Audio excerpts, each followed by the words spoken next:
gonna link it to my sister. Yeah, she liked our Facebook post. It's pretty rad. Oh. I was like, who the fuck is this? Like, I don't have any mutual friends with this person. Who the fuck is this? And then it's the last name matched up, and I was like, oh yeah, okay, yeah.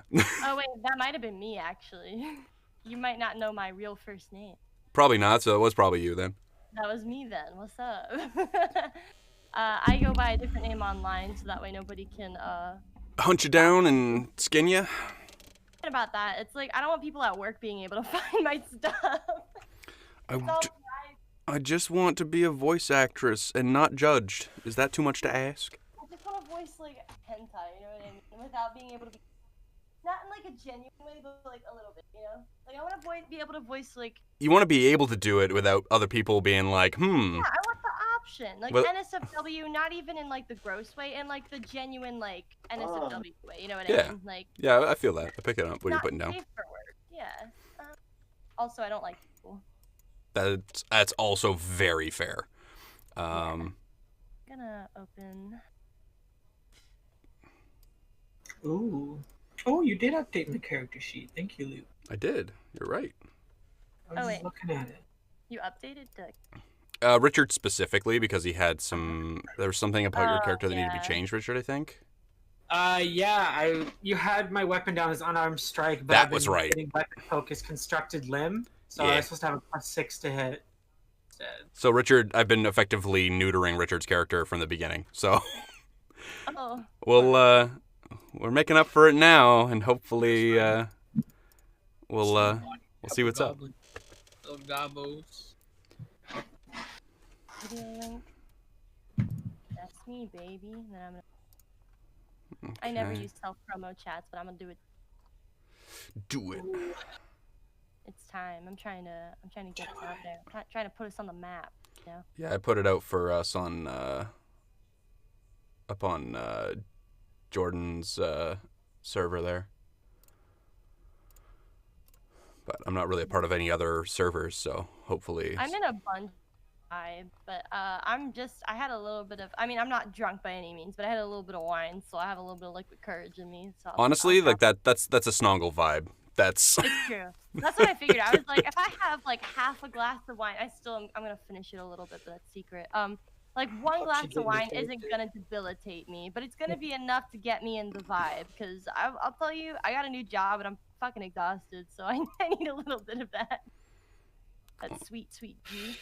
A vibe with that. Okay. Well, it is 6 o'clock, so it is just about time for us to get started. Unfortunately, tonight we're missing Brevin. He had an impromptu vacation that he could not get out of. So these things happen. But we still have the rest of our party here. We have Jessie, Rose, and Richard, and we're ready to carry on.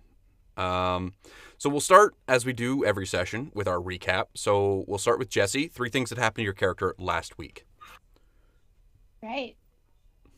So last week at the Rusty Dragon, Astrid was hit on by Aldern, and she wasn't really into it, but his infatuation with her, I feel like, kind of got them a one-up with them, got him to the abandoned mansion. So I break off with Tor, and we go investigate the downstairs. We head to the basement where Victor falls through the roof, and Tor and I decided to toy with him a little bit and tickle his foot, and Nox licked his foot for a little fun. Okay, one more thing, Jessie. All right, and Tor in the basement opened a trap door, but in it had an old rusty weapon that the sheriff never found. It was a bloody cleaver that the sheriff never found from the investigation. There was kind of a lot of stuff going on when it came to the recent misgivings, or recent unpleasantness, that one. Eventually, that whole misgivings thing will make sense, and I'll feel less stupid for mixing it up. So, moving along, we got Rose. What happened to... 3 things happened to Snongle last week. Yo, so much. So we had like a couple of days, like a hiatus, before the plot picked up again. And Snongle performed her little, because she's a bard, performed her little instrument, and I was offered to perform at the local theater, so that's kind of. But yeah, other than that, there was the whole thing that happened at the in that house. Snongle was able to the cliff with everybody, which is good because she is horrible at climbing. But they made it inside, and then she fell through the ceiling. So she had a bit of an adventure last session. Yeah, you took a bit of a tumble, didn't you? Oh yeah, she got a little bruised, but she's no worse for wear, so you know. Brushing off some of the dust. Yeah. One more thing that happened to your character last session. Oh snap. Oh my gosh, so much happened last session. I'm sorry, I have so much. What the fuck? Let's see. That's how I feel too. Whoever said "what the fuck," that's me too. Was that you, Victor? No. Richard? That was may or may not have been a tag-along audio man from Jessie's background audio. Oh, okay. I just heard a male voice in the back, and I was like, "Who was that?" It sounded vaguely okay. Well, anyway, Snongle and Victor hung together during that little search, and she got a kick out of that prank that was pulled on him. So that's another thing that happened. She's a big fan of that. She's a bit of a prankster. It was pretty epic. And now the star of last week, Richard. Star? What do you mean? 3 things that happened to you in the Bully Victor episode of Hands to Hilts here. I don't know. For some reason, Victor got banned from the general store. Oh, some reason. Yeah. Care to expand on that? He tried sleeping with the general store owner's daughter, but I mean, he didn't know that was going to happen. And honestly, what's the big deal? I mean, it wasn't. There are 2 consenting adults. Mm-hmm. Yeah. And it just so happened that one of those consenting adults had a dad who did not consent. Was there someone you forgot to ask? His dad. I mean, her dad. His dad. Yeah, the store owner.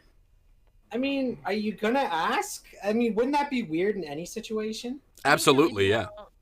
The part where you very frantically said, "I thought she was a prostitute." I thought she was a prostitute. Oh, Richard, my dude. That made me laugh so hard. Okay, 2 more things that happened to you, Richard. So you had a falling out with the general store manager. Mm-hmm. Guess no health potions. We also went to the house over on that island. That's the name escapes me. Mm-hmm. And had a little tumble through the stairs before someone thought it'd be funny to lick my foot. I mean, was it kind of? Doesn't know who it was. I mean, it was kind of funny. You're just hoping it wasn't Tor. That's kind of the vibe, right? As long as it wasn't Tor, it'll be fine. He's weird enough. I'd expect it. There was one more thing that happened to you guys that you're kind of forgetting about from the beginning of last session. There was the what's it called? Tomb. Oh, yeah. Crypt. Oh yeah, that was a thing you guys did last week. Yeah, it was at the very beginning, so it's quite easy to forget and think it was maybe part of the session before that. I got We all get overshadowed mixed by the sex page. So. Yeah. The sexcapades. That is very true. Also, weren't we offered a reward to go hang out with that weird rich guy who's kind of shady? He did offer you guys a reward. That was at the very beginning of the session. Oh, is that what you were referring to? Yeah. Well, that was. Fox. Well, there was that bit, but then also the vault. Richard With the goblin. it wasn't a goblin. Tor did do some investigating and unsettled Hemlock and the jailer. he went and tortured a goblin that had no clue what was going on before putting it out of its godforsaken misery. However, oh, did he kill it? I didn't even know. well, they're not going to keep a goblin alive. They're going to question it and kill it. Like, that's just kind of the... Sad. Well, they're goblins. You saw what they did to the town. As goofy and doofy as they are, like, they still try to burn the entire city down. I like to make goblin rights. Yes. Hashtag justice for goblins. Stay tuned as we turn this campaign into We Be Goblins Part 2. But actually, though, that goblin more than likely ended up being put out of its misery. Probably humanely, probably not. But it's you guys did find something very specific in the vault. What was there, or more importantly, what wasn't there? The corpse of the priest, right? Mm-hmm. It was Father Tobin's remains have gone missing, and you guys found an unwelcome surprise in that tomb, didn't you? What was it? Skeleton. Spooky. Nah. Skellybubs. They're pretty spooky skeletons. So where we left off last time, you guys had just come back to town from the Chopper's Island, which is just to the north of the actual town proper. On the way back, Tor looks at you guys, and he's holding the cleaver, and you can see a gleam in his eye, and he looks really terrifying, and he says, I'm going to go drop this off to the sheriff. And he goes sauntering off. You guys go to bed for the night, and when you guys wake up, you find that Tor never actually came back to the Rusty Dragon. You go to investigate, and you find that he's been arrested for charges that have yet to be confirmed or denied. They're not sure. But he is definitely being detained for the foreseeable future, and as much as you guys might want to try and bust him out or do something like that, please be aware that this is because Brevin's not here, and he'll be fine. Don't worry about it. But he's in jail. I mean, I'm sure Victor would assume that he'd find a way out of whatever trouble he's in. Yeah, he's probably torturing himself just to make them uncomfortable. And like, that's... Yeah, it's just really... Just get out of our prison. Why is Tor the Tor is the best and the worst, dude. He's just all around, just a guy. Snongle's pretty familiar with the local jail, so she'll put in a good word for him. Yeah. Don't hit him too hard. He likes it. Yeah.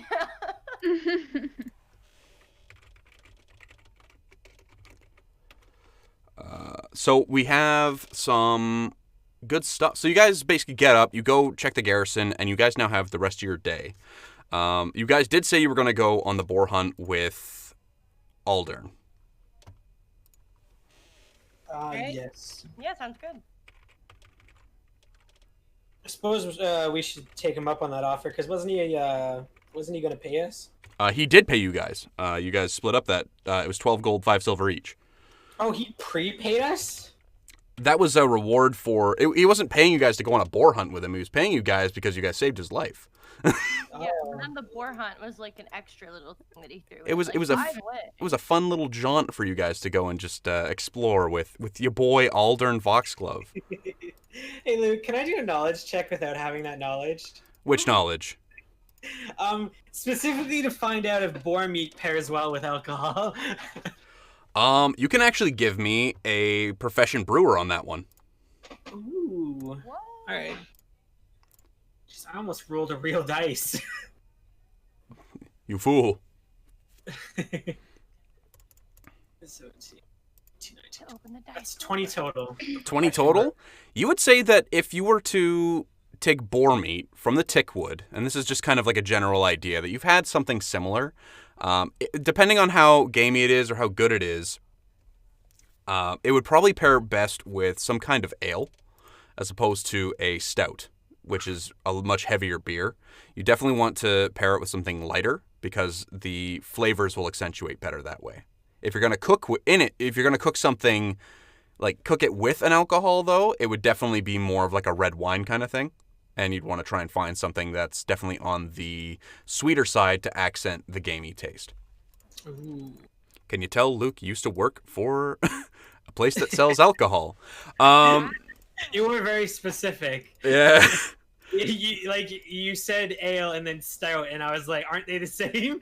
Oh my goodness. Richard. Absolutely not. Richard. What? I don't drink that. The devil's juice. Beer? Yeah, I get a lot of sugar in my drinks.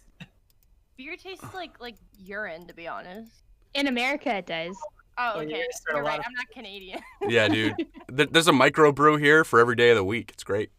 Oh, And God, then we some. have a dozen breweries in Why do town. Americans choose to be miserable? I will never understand that. Every day, you guys choose misery. It's so true. They like the pain. They're all just a bunch of masochists. Because our country's built on pain, baby. Ooh. Built on just like Good God. oppressing themselves and others, just hating on people. My country definitely loves to be oppressed, but that's another subject for another time. Yeah, let's take it away from the real world and focus on the distraction from the real world that is our show. So you guys come back to the Rusty Dragon, and Amikyo is still doing her thing, whipping up cool stuff and doing all kinds of tasty treats for everybody around. And as you guys come into the Rusty Dragon proper, you guys can see that Aldern is getting prepared. He's got some riding leathers on, he has chaps on, he's got long boots that are up to his knees, and he looks like he's dressed the part, although it looks all brand new, which you guys aren't sure if he's ever done this before. Oh no. Maybe once as a lad, but who knows?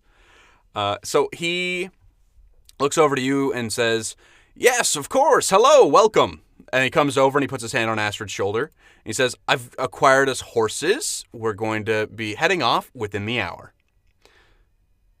And Amikyo calls from the back, "Have some stew before you go." And she moves on with her business. So you guys eat something quickly, and then you guys are all equipped on the back of a horse. Snongle, this is a very interesting adventure for you because they didn't get you a horse, they got you a pony.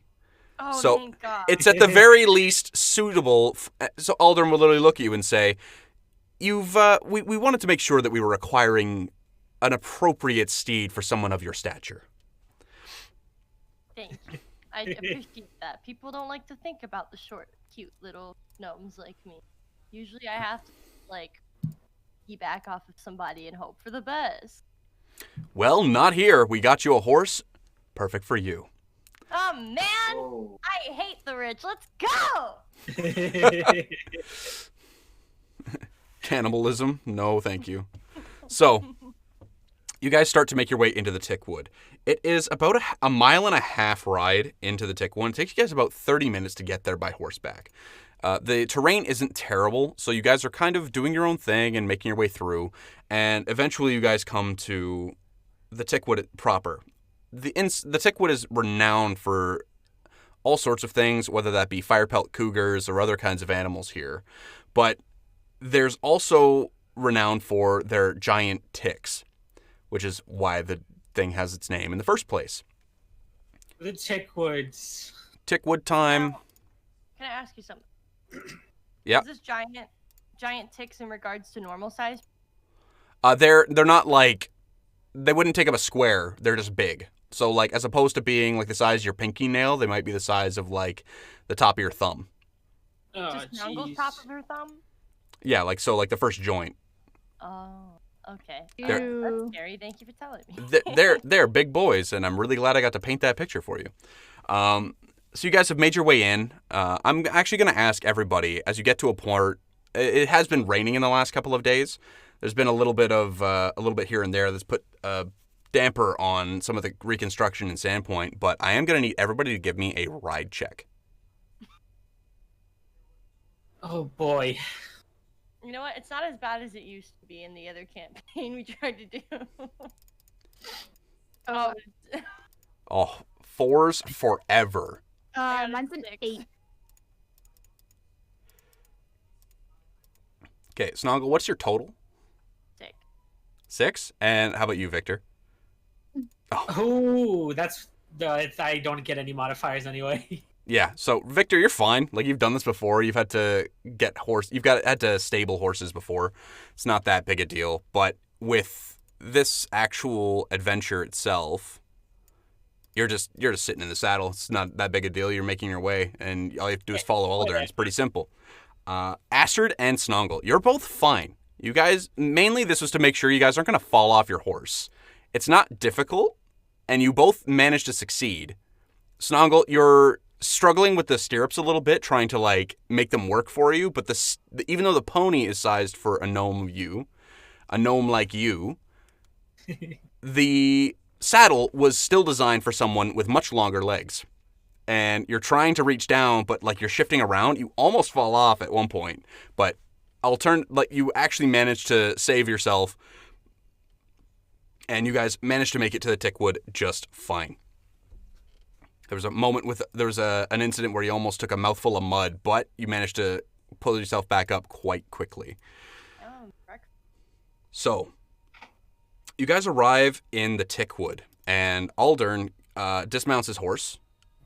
Victor will dismount as well, but so will Astrid and Snongle might take a little bit more. It might be a little more difficult for the pair of them. Aldern will look at you guys and say, "So, have any of you tracked boar before?" Not once in my life. Nope. Not boar, but other. Well, what else have you hunted? Lion? Like, Arctic. You were cutting out there, Jessie, pardon? Oh, was I? Oh, it cut out for me a little bit. I'm sorry. Arctic lions, more like? Yes, of course. A beautiful, delicate flower in the tundra. This guy's creepy. He's super gross, but he's also very rich and influential. So, you guys... Side eye. Oh. Okay. Disgusting. So, disgusting. I'm going to need you guys to, as a group, give me a roll. It's going to be for survival. I'm going to need you guys to choose who's going to make the initial roll. Aldern will also attempt to help. Okay. I have a +5. Yeah, you can do it. Yeah, that's a good call. Okay. So 16 total. 16. So nobody else is going to help with this. I'll lend a hand. Aldern is also going to be able to assist you, so there'll be another +2 on that. Whoa! That's a good roll. So that's +4 total. And any more from Snongle? Oh, Snongle can help too? Okay, well, she Yeah. gave her best. She tried. What's your total? 8. 8? I'm a +0. Yeah. Beautiful. Okay, so Snongle is trying to help and keep up, but she just doesn't understand what's going on right now. She's never actually been on one of these endeavors, so it's kind of an interesting experience. But you will have a total of a +4 for this from Aldern and Victor. So add 4 to your total. That'll be a 20. 20 total? Excellent. You guys can... Dirty. You guys... I'm sorry, what? Dirty 20. Dirty 20. There it is. I thought you said 30. I'm like, what? 30, 20. This isn't a build that I've done. What do you mean it's 30 at level 1? So you guys managed to find some fairly prominent tracks. Aldern will be looking out, but Astrid, obviously, Aldern doesn't appear to know really what he's doing. He seems kind of aloof, just kind of like, yeah, we're here to hunt some boar, let's do it. Like, that's not a big deal. He has a new dog with him as well that you guys have noticed. It's our boy, Todd 2. Nasty, you just replaced him like that. You can't replace Todd. You can't. Justice for Todd. So, you guys are now in the woods themselves. You guys are tracking the boar quite handily. I'm going to need everybody. Aldern gets separated from you guys at some point, and he isn't able to actually... Like, you guys can hear him, but it's hard to tell where he went. or how to get to him because he went off the trail, which is exactly what you're not supposed to do. So, you guys are coming along trying to link back up with Aldern, and you guys come into a lovely-looking clearing.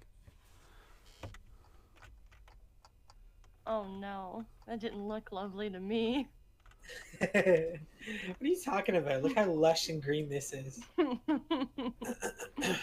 So you guys The have... sun's peeking through. It's beautiful. It's excellent. Like, it's definitely, like, midday at this point. It's fairly nice. It's going just about as well as you guys could have expected. If anything, you guys are kind of making this possible because Aldern's almost completely shoeless. He's tangled up in some vines, like he's just like caught in the brush. He just like he can't keep up. And you guys eventually come up and you guys manage to find it comes out of the trees, and the thing is bigger than any dog you've ever seen. It's probably it comes up maybe to your waist.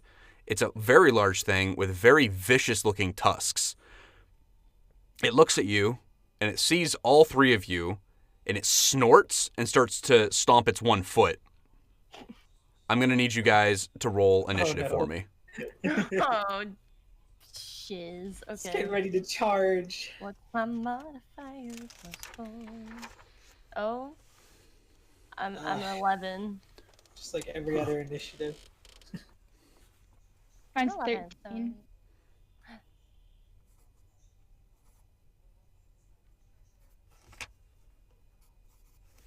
Okay, so going through the totals. Astrid, what's your initiative? 13. 13? Snongle. 11. Victor. 9.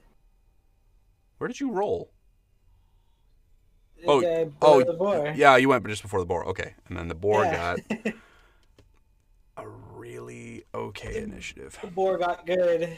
It got pretty good. Got So, animal instincts. the boar is scraping its one hoof against the ground, getting ready to charge at you guys.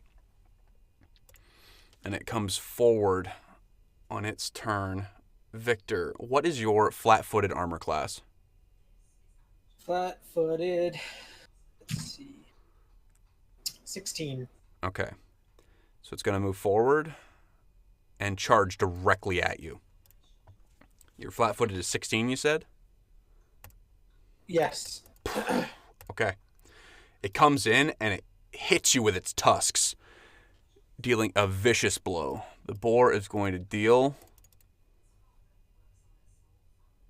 total of 6 points of damage as it comes in and rakes at you with its tusks. It comes in and just plants really hard into your stomach.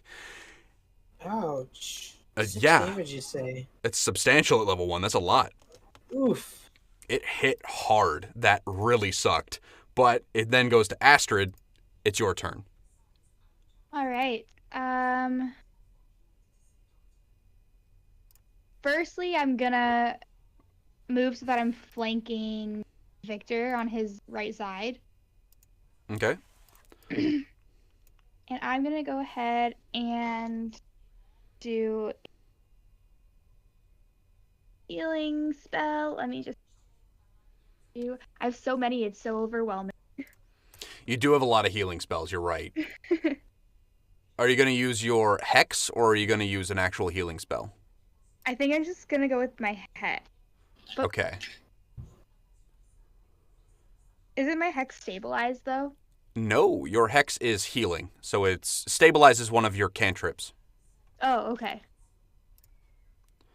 So you can Yeah. you come up to him and you tap him effectively on the shoulder, and you give him some heals.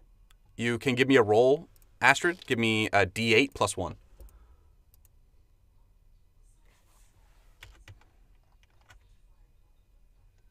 Max healing, so you get 9 hit points back there, Victor. Oof. Overhealing. I feel so excited. You can feel it down in your plums. Victor is excited. Nox gives you a little kiss, and that's what gives you the heal. Beautiful. Snongle, it is now your turn. All right, Snongle's gonna out her like gnome flick mace. Okay. And she's gonna. She still has a move, right? She can move up. Yeah. Yep. So you can move right here and still hit it. Oh snap! Then yeah, let's do that. Okay, you come up.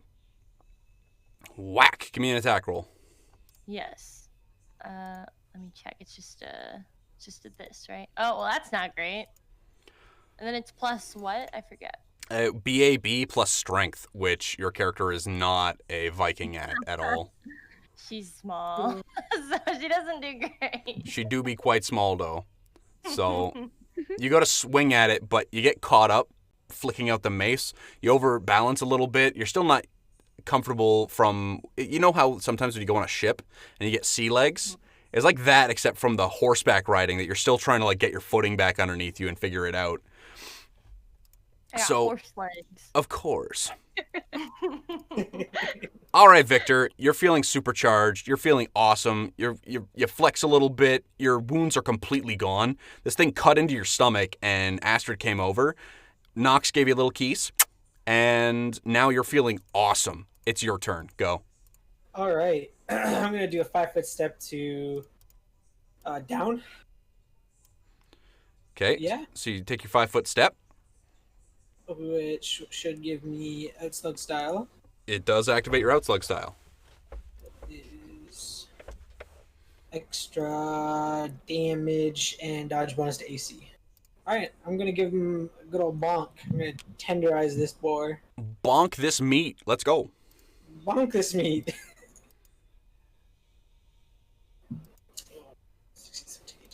19 to hit. 19 to hit is more than enough. You hit solidly. Give me a roll for damage. Ooh, boy. D6 plus 4. Oh. That is 5 damage total. Okay, it takes 5 points of damage. It comes up to you and gores into you. Nox gives you a little peck on the bicep there, like he's kissing the guns. You bring your hands up and you slam down on it. It doesn't seem to do as much damage as you wanted to, but this thing was also, it kind of caught you off guard. So you're still trying to get your footing. As much as you're doing your ducking and weaving, it doesn't really, it's still difficult for you to actually like figure this thing out. You haven't actually fought a wild animal before this way. It's not a regular combatant.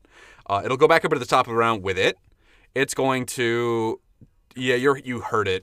So it's going to attack you, Victor. Whew. I'm rolling hot tonight. This is not the night for that. So, I'm pretty sure that's going to hit you even with the Outslug style, Richard. Does a 23 hit? 23. My AC is 19. Damn. What are you doing to me, Luke? Yikes. It's going to attack... Come on, really? Oh my god. Yikes. Richard, you're going to take 12 points of damage. Oh, dude. That's my max HP. I'm unconscious. No! I'm at exactly 0. Okay, that's its turn. Victor falls to the ground. Oh, you had to do it, didn't you? Oh god. You had to roll so perfectly. Honestly, if it was a 20, that would have been brutal. Where it's the nat 20 that just kills you in one hit. Oh, God. It's the worst at level 1. Okay. So, Victor is currently unconscious.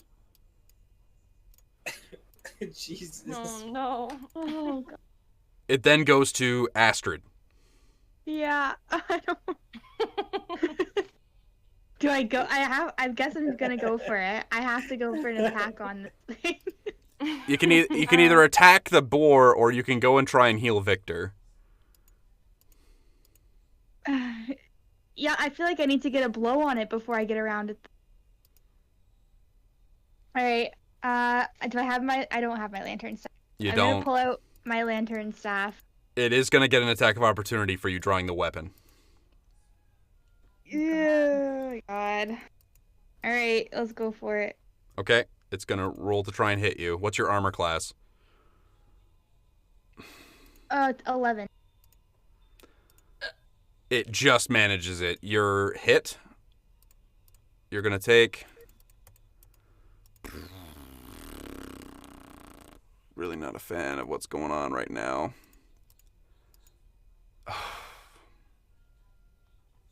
You take 9 points of damage. I only have 7. Oh no! Snongle. It goes to Snongle's turn. Snongle has been consistently horrible in combat since the beginning of this campaign! Oh, we're fucked, guys. I'm sorry. What's happened? Goodbye, everybody. This was a fun campaign. Thanks for... shit. Okay.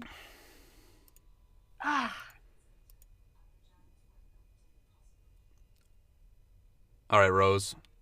Sorry, I'm just mourning my loss before I start.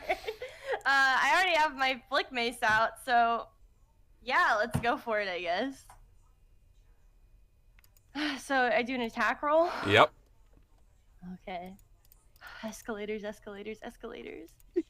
that okay? Is that good? That is enough. Give me a roll for damage. Oh lord, is that just the same? It's a D10. D10. Okay. Snongle has not gotten that far yet in this campaign. I didn't think I'd get this far. No, is that the one right next to D20? Sorry, I haven't used the other dice in this one yet. No, it's 2 over to the left. The weird diamond blue looking one? Yeah, the purple one. You got it, dude. Escalators. 7 points of damage is still a lot. Oh, good. How? Okay, cool.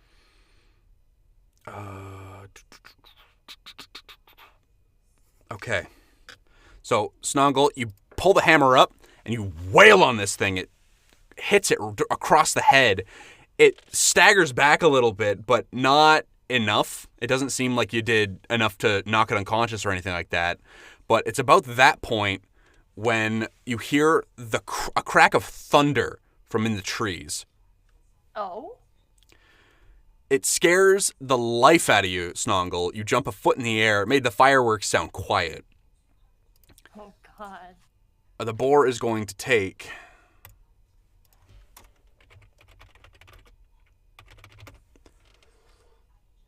I'm just trying to look up a damage dice here because I want to see how much this is going to do. So... Snongle's gonna say a little prayer. Okay, so that's going to be 2d8 for this monstrosity. Yeah, so we're going to definitely do one of these. So Aldern, as useless as he seems, is a decent shot. And he comes up out of the woods. He's still on horseback. He's got hair, and his hair's all over the place from its usually coiffed perfection to branches and twigs sticking in it. There's mud on his face. His clothes are completely covered in mud, and he looks awful. But one thing that wasn't absolutely horrendously destroyed through his venture through the woods was the rifle that he packed with him, the culverin, which is a ham bombard. He pulls it out, levels it, and fires at the boar, and it hits it square in the side, and it falls over on its side unconscious. Jesus. He's the one okay rich person. Oh. So that's how you fight a boar. With guns! In a fantasy setting. Yeah, so he comes up out of the woods and he seems like out of breath. He's holding his side. He's got a stitch. And he just seems like he's having a rough go of this whole thing. And he looks down and he sees that Astrid is on the ground.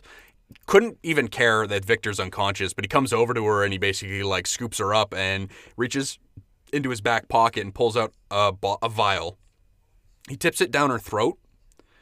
Nox is kind of chittering and looks very uncomfortable with him doing this. But Astrid, you're going to get back 9 hit points. 10 hit points total. Okay, well that takes me back up to full. Yeah. Beautiful. So it tips it down your throat, and you receive the benefits of the potion of cure light wounds that Aldern decided to bring with him. Lovely. So you open your eyes and... Oh, it's Aldern. Nasty. Well, thankful to be alive. Okay, but Bam. Snongle's just kind of like, bro, what about another guy here? Victor's fine. I'm gonna pull out my own Cure Light Wounds on Victor now. Okay. That's a real one. Or actually, I guess it's a good time to use Stabilize because you're totally out. He doesn't have less than 0 hit points, though. Oh, okay. I mean, exactly 0. Yeah, it's -1 or Alright. fewer for Stabilize. But, Richard, you can give me a roll Fortitude save. Or it's the Constitution check for whether or not you stabilize. Ooh. Constitution check. 14 total. 14 total, you're fine. You're stable. 5. Nice. So, Astrid. Victor is on the ground, unconscious. It doesn't seem like he's getting any worse, but it seems like he just got attacked at a very inopportune moment. Yeah, not looking too good there, buddy. Got me between the legs.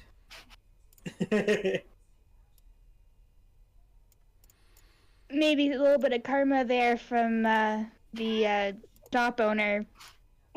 What are you talking about? Victor has no idea what you're talking about. He manifested. Yes, amnesia. The board knocked it right out of him. Oh, no. Maybe this board changed the whole timeline, and Victor's not going to have to worry about being banned from the general store. Oh, no. Bigger issues now. Okay. Jessie, are you going to cast a spell to help him? Yes, I'm gonna cure. If I could speak English, that'd be nice. Cure Light Wounds. Yes. Okay, so you give him a Cure Light Wounds. Give me a roll. It's a D8 plus 1. 3. Richard, you're going to have 3 hit points back. 3 is enough. That's all I need. That level 1 bounce back, though. Why not? So, Astrid, as you wake up and realize that Aldern is the one holding you in your arms, you kind of like brush yourself off. You get up and kind of fix your dress a bit. And you come over to Victor and you lay a gentle hand on his shoulder.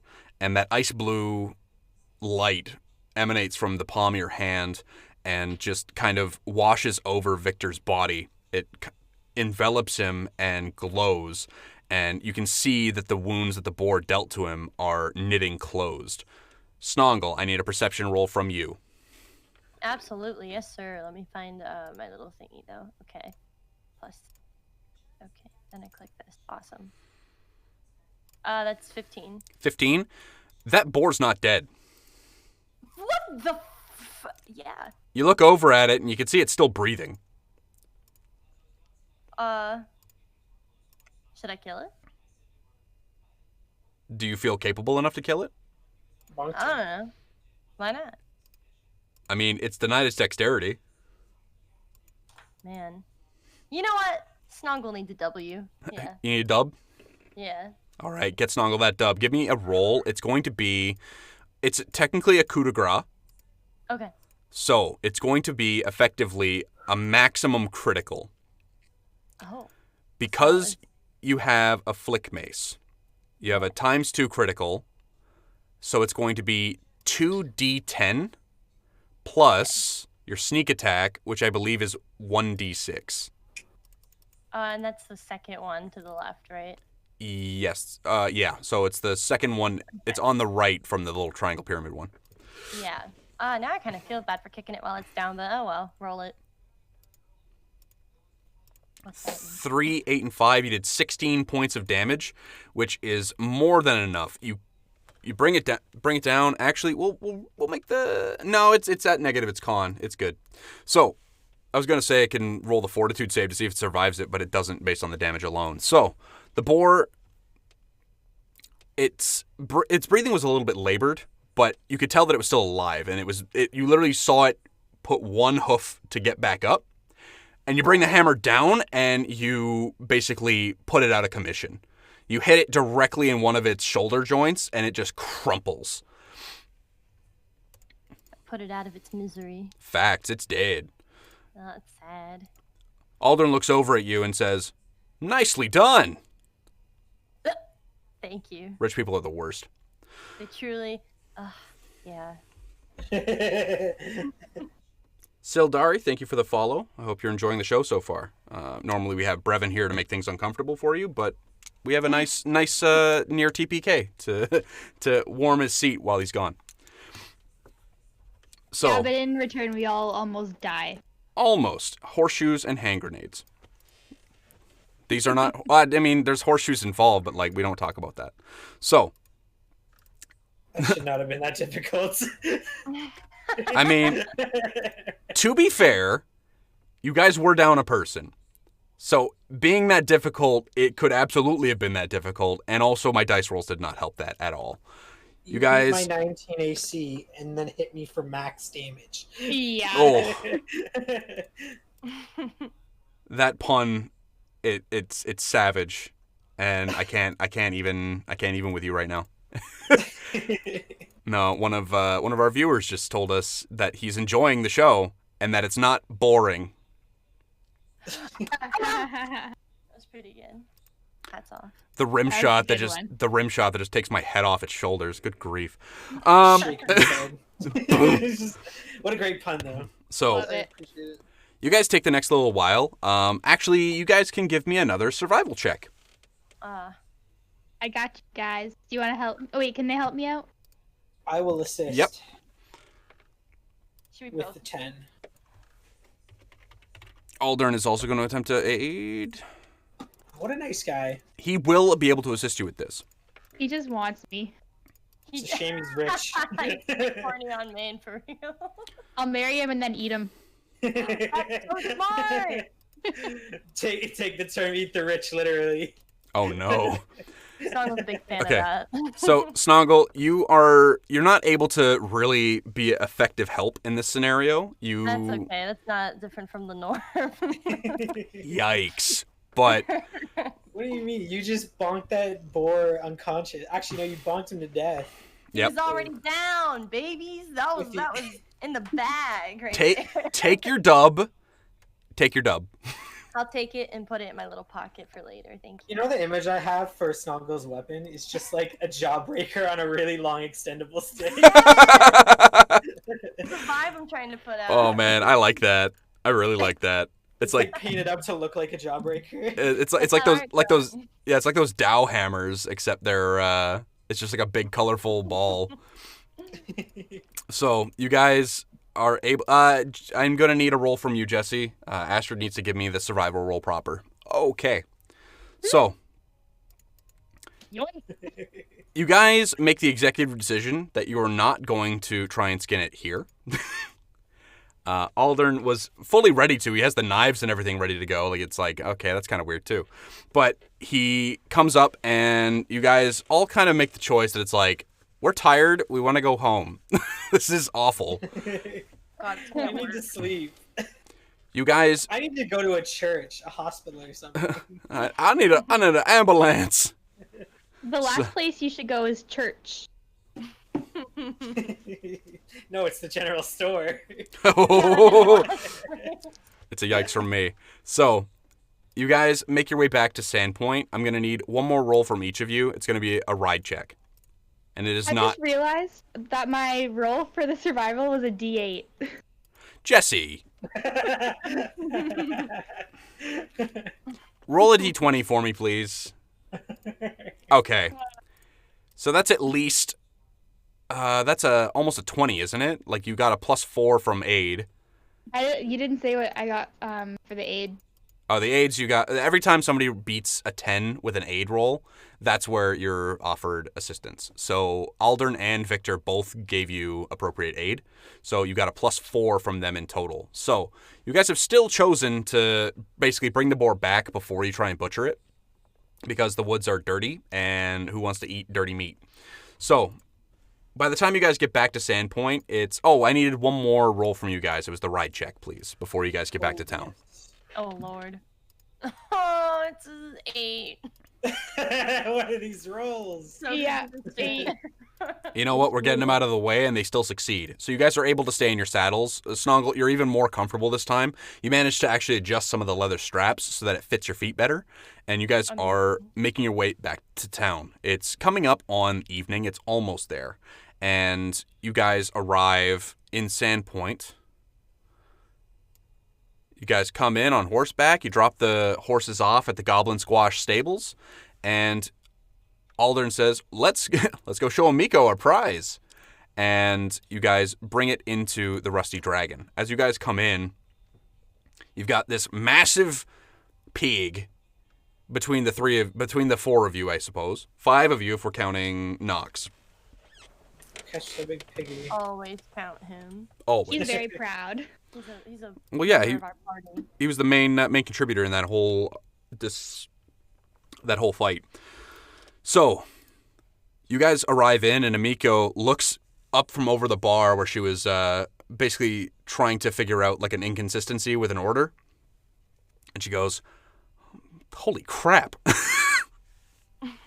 So, you guys managed to bring the boar in. You guys managed to butcher it as well. And Amiko turns it into an excellent roast pig. Yeah. Come on, man. He wants his boar served hot or else. So, the boar is cut up by you guys. You managed to butcher it with also even more assistance with Amiko's chefs. And you guys come in, you sit and you drink and you celebrate your activities of the day. Despite being beaten up quite thoroughly, especially you, Victor. I'm looking at you. But despite being thoroughly beaten up, honestly, it was a good day's work. You guys went out, you did some adventuring, and nobody got irreversibly hurt. So, as the stew and the salad and basically the pork that comes out on the plates gets dished out, a man comes in. He's wearing a very astute hat, and he seems like an absolute, like he's Oriental in nature, and he comes into the bar and he shouts something in an Oriental language that you guys aren't familiar with. What? Does anyone know what he said? So I mean, he's shouting it, so it must be urgent. So he looks over at you and says, "Where is my daughter?" Oh. Your daughter? What is her name? Question mark. So he comes over to you guys towards your table and he says, "It's just what we need. It's a band of filthy vagrants to attract more trouble to the town." Trouble? What kind of trouble is there? He looks at you like you're stupid. And he says to you, "This never would have happened if you had stayed home." Oh? Me in particular? He's pointing at your table. Snongle's like, "I am home, bitch." Like, she doesn't say exactly that. She stands up. She's like, "I'm from here. What do you want?" Like that, you know. So it's about that point while you guys are fighting with him, verbally, obviously, where Amiko comes out from the back, where she was basically trying to help clean up and things. The night's starting to get going, but obviously it's too busy. So she comes out and she's got a soup ladle, and it's still dripping with soup in her hand, and she says, "What's going on here?" And she looks up and sees her dad. Oh. Oops. So she comes over to him and she says, "What are you doing here? What do you want?" And he looks at her and he says, "It's gotten too dangerous here. We're going back to Magnamar." She says, "I'm not going. This is my home. This is where I live. This is my work. This is my life." And he looks at her and he says, you need to come with me now."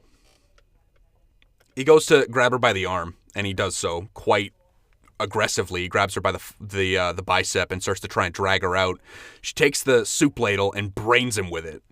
And he is now covered in soup, it's all over his head, all over his like upper body, and he is just covered in effectively a ladle full of soup.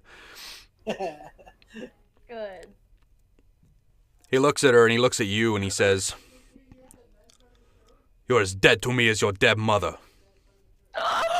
No! Whoa! That is irreversible. Can't say that. Yikes. It's a family. Jeez. What are you gonna do about it? Can Snongle beat his ass? I mean, you can certainly try. Can Snongle certainly try to beat his ass? I'm gonna punch him across the face. Yeah, Snongle, because, like, she's been to this bar before. She knows this lady, kinda, you know.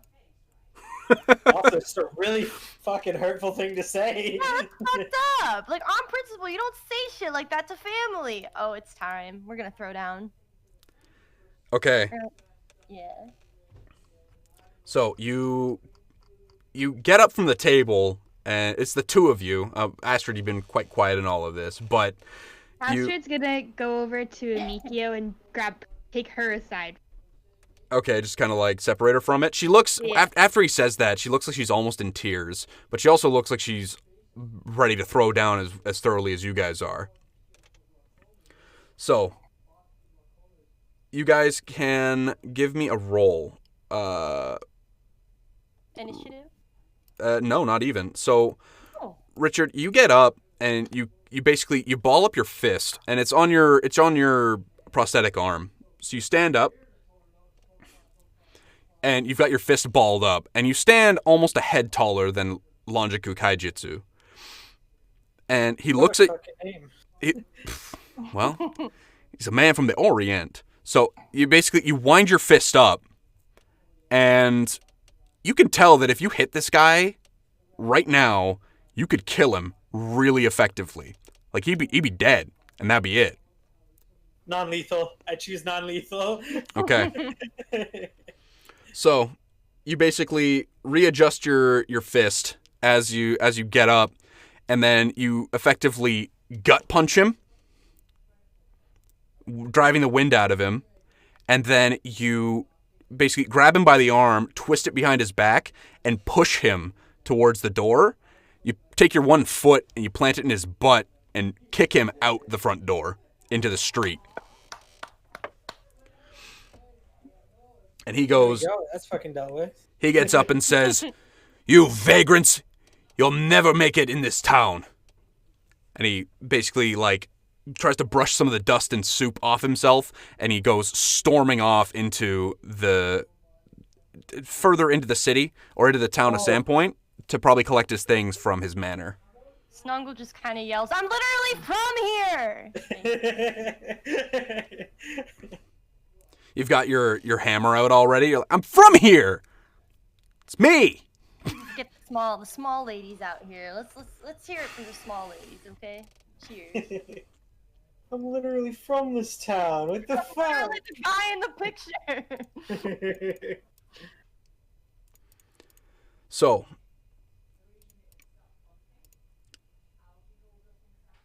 Umiko is off to the side with Astrid, and she's taking a couple of deep breaths, and then she opens her eyes. She didn't actually end up crying. She looked like she was about to, but she pulls herself together, takes a breath, and she stands up and says, "Well, I guess I need a clean soup ladle." And the rest of the bar basically lets out a huge cheer for her kicking out her dad, who's done nothing but be an asshole to her pretty much her whole life. Oof. Good. We don't like icky family abuse in this house. They're pretty nasty. Pretty nasty. So, you guys are good on that. She comes over to you guys at your table, kind of leans down on your table, and she says, "Thank you. It's another week on me, guys." And then gets up basically takes her hand off the table, goes back to the back. So you guys have another week to stay here at the Rusty Dragon, free of charge. Oh. We just need to keep being really nice to this girl. That's all you got to do. You just got to be the good guys. You just got to be heroes. Easy peasy. I mean, we don't want to take advantage of her. That is very important, too. So. Yes, Victor, we don't. What are you talking about? So, you guys go on with the rest of your evening. You guys play some games. You do some. You take part in one of the pastimes of the city. It's something that's more renowned. Victor would have seen it happening at not the feed bag, the hagfish. It's a game that the locals call. What's the name of that game? It's like Situations or something, but it's effectively the way that it's played is it's yarns. So you basically start to spin a story, and it has to be fake, but you can't contradict yourself in what you're saying. So people just go on and tell story after story of and keep a string on and this yarn going until they contradict themselves and someone calls them out on it. So you guys take the time during the night to kind of unwind and relax and tell some stories, some fake, some very real, and we're not going to tell you which ones. All right. As you guys are finishing up, you guys go back up to your rooms and you guys go to bed for the night. Unless there's anybody specifically you want to go talk to. I mean, Victor does need some healing, and I think this kind of healing requires a bit more than just rest. That is true. Father Xantus is probably still available. I'm gonna go see if he's in the church. It's not too late, is it? It's not terribly late. It's maybe like 8 p.m. Alright, I'm gonna head there and see if he's got any sort of Okay. Magical spells he could use to heal me. So Victor is going to see Father Xantus. Is anybody else doing anything before going to bed tonight? Can Snongle check on the bartender lady? For sure you can do that. And how about Astrid? Astrid wants to confront what's his face, Aldern, and try to figure out his. Tell him he's a fucking weirdo? Yeah. Yes. Kick his ass, Astrid. Slap! Okay. We're going to start with Victor. So, Victor, you're making your way, and we're going to hide Amico as well. You make your way, and you come up to the church. You bang 3 times with your prosthetic. It makes a very nice metallic clanging against the large wood of the new church. This place is an absolute majesty of engineering. The place looks gorgeous. But after about a minute and a half or so, Father Xantus comes to the door. He's got sleepwear on, but it looks like he was just getting, like maybe he was doing some bedtime reading before going to sleep. So he says, "Yes, Victor, how can I help you?" Oh, Father Xantus. I was just hoping. I was hoping you were awake. I see. We went boar hunting today, and I got into a bit of a scrap with the boar. Oh. I was hoping we could, I don't know, sit in prayer and maybe heal my wounds. I'd be happy to donate to the church. Well, your support of the Church of Caden is more than enough. As long as you stay true in your endeavors, and may Desna guide you, traveler. He opens the door a little bit further and basically welcomes you in. You get to go into a nice little sitting room. It's got a very comfortable chair in there, so you kind of sit down. And you're like, ooh. And Father Xantus will do a laying of hands on you. He's going to heal you for. Where is he laying those hands, Luke? Directly on your flesh and blood arm, as opposed to your prosthetic. So he lays his hand on your shoulder, and you can see as he's casting the magic and he's saying the words. It's a litany over the course of a few seconds, and a spectral, almost orange gold butterfly made out of some kind of spectral energy appears on top of his hand and flies up and away. And when he takes his hand off you feel a lot better. You'll heal 12 hit points. Not 12, 14 hit points. Ooh. Thank you, Father. That's some fancy spell work you got there. Desna guides those in need. No matter what their destination might be. Your destination this evening happened to be at my front door. Yes, indeed. Again, sorry to bother you, Father. He nods his head and puts his hand on your shoulder. Gods be with you. You as well. And I'm out the door. Zoom! Okay, we're going to go to Snongle next, I believe. What up? Okay, you were going to talk to Amiko. Yeah. Okay, so the bar is getting... It's not, like, terribly busy anymore. People are still there drinking and getting rowdy. But it's at a point now that Amiko can kind of come and, like, slum it with the guests. So you hang around at the Rusty Dragon for a little bit, and Amiko, eventually, you have an opportunity to go over to her table and hang out. What do you want to talk to her about?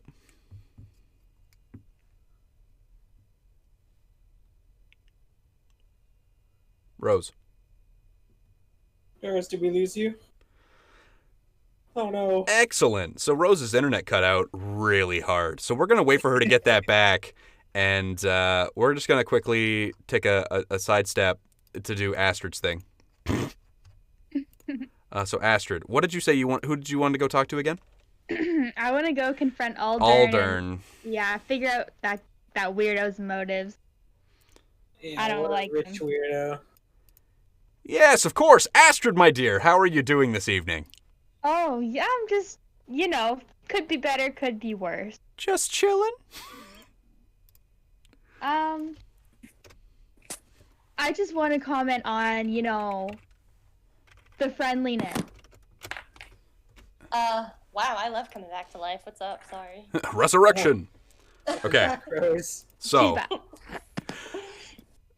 he said you say that for me again, please, Jessie. I appreciate the friendliness. I gotta know why do you keep touching my shoulder? That's not what I'm here for. He puts his hands up and he says, "Oh, of course, my lady. I didn't mean to make you feel uncomfortable. I was just admiring your beauty, and I can't really help myself sometimes." Well, thank you. Appreciate it. But my friends and I have work to do here. Sorry, I feel like I cut out there. Just a little bit, yeah. He says, "I see. All business and no pleasure. That's understandable. I'll be heading back to Magnamar within the week, so you won't have to worry about me anymore. But doesn't mean that you're not going to be taking up real estate in my mind." Yep. Is my mic... Okay, sorry, my mic is being really odd. It's fighting back today, eh? Yes, it is. Fist fight? Okay, so try again. What were you going to say to him? Anyways, thank you.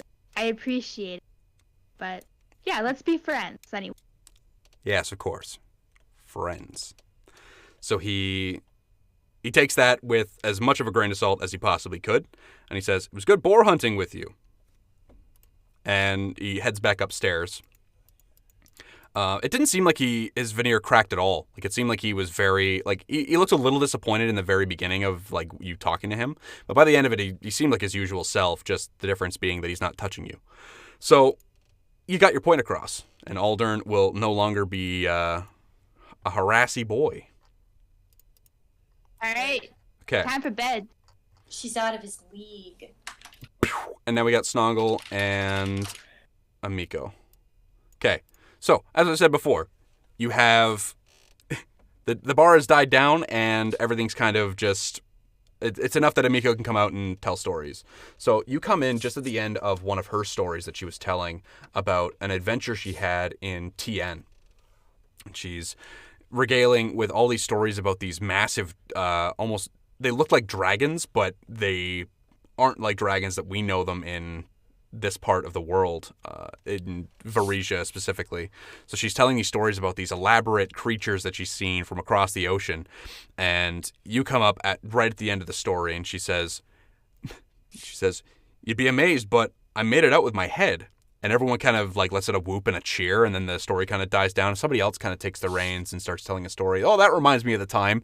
And it moves into the next story. And you can come over and sidle up to Amiko and talk with her if you'd like. Yeah, Snongle's just kind of she's short, so she's gonna like tap on her arm from like a very, Yeah, she's sitting down, so she's she's only about half a head taller than you right now. Oh, amazing. She's gonna be like, put her little her little hand out and be like, hey, are you doing okay? Like, she's gonna look at stuff? she's gonna look at you pointedly, pick up the tankard and drain it, and then put it back down. Okay, I understand that. Well, if you want to talk about it, I've had some family issues myself, so I don't exactly know what's going on, but, Give me a roll. It's going to be diplomacy. Oh, I sure would like to, but my computer's booting up still. Yeah, sorry, give me 1 second. Diplomacy. It's a +9 there. +9? Okay. Oh, gosh. I'm so sorry. My computer just decided to die on me. Oh, top tier. Yeah, let me pull up. I'll see if I can pull it up on my phone. I'm sure I can. Yeah, more than likely. Is that which header is that? It's under important updates. Or sorry, war room. Okay. A little bit of behind the scenes of where I sneak things around and make sure people can get the access to the stuff they need. So as Rose gets together for her thing, you're very good at diplomacy. Like this is where you shine. So. Oh yeah, no, Snongle's got this. She's feeling very diplomatic tonight. You're either feeling diplomatic or you're feeling a 4. There's no in between. Oh yeah, that's always how it is, isn't it? Here we go. Sorry, opening it now. It's coming up on my computer. All right. So you said a +9. That's correct. All right, let's pop it, lock it, polka dot it. So 25 for diplomacy, which is more than enough. And Miko looks over at you and she says, join me one of the back tables. We can talk more about it. So you guys move over into one of the back tables and you sit down. You've each got a fresh pint of ale. Yours is obviously in a smaller cup because she doesn't want you to stagger out. So... So you come up and sit down. She slides the beer over to you and she says, yeah, my dearest father is a bit of an asshole. Yeah, looked like it. No offense. Well, he almost disowned me out of principle just for owning this place. And she kind of puts her hands up at the Rusty Dragon. She says, it was one of the final nails in the coffin. The one before that was when I actually decided to become an adventurer. So what did he want for you, though? Oh, nobleman stuff, boring things, semantics. I'm not really about that, but because you got so high in the diplomacy, she will confide in you, and she'll say, I was supposed to be his heir.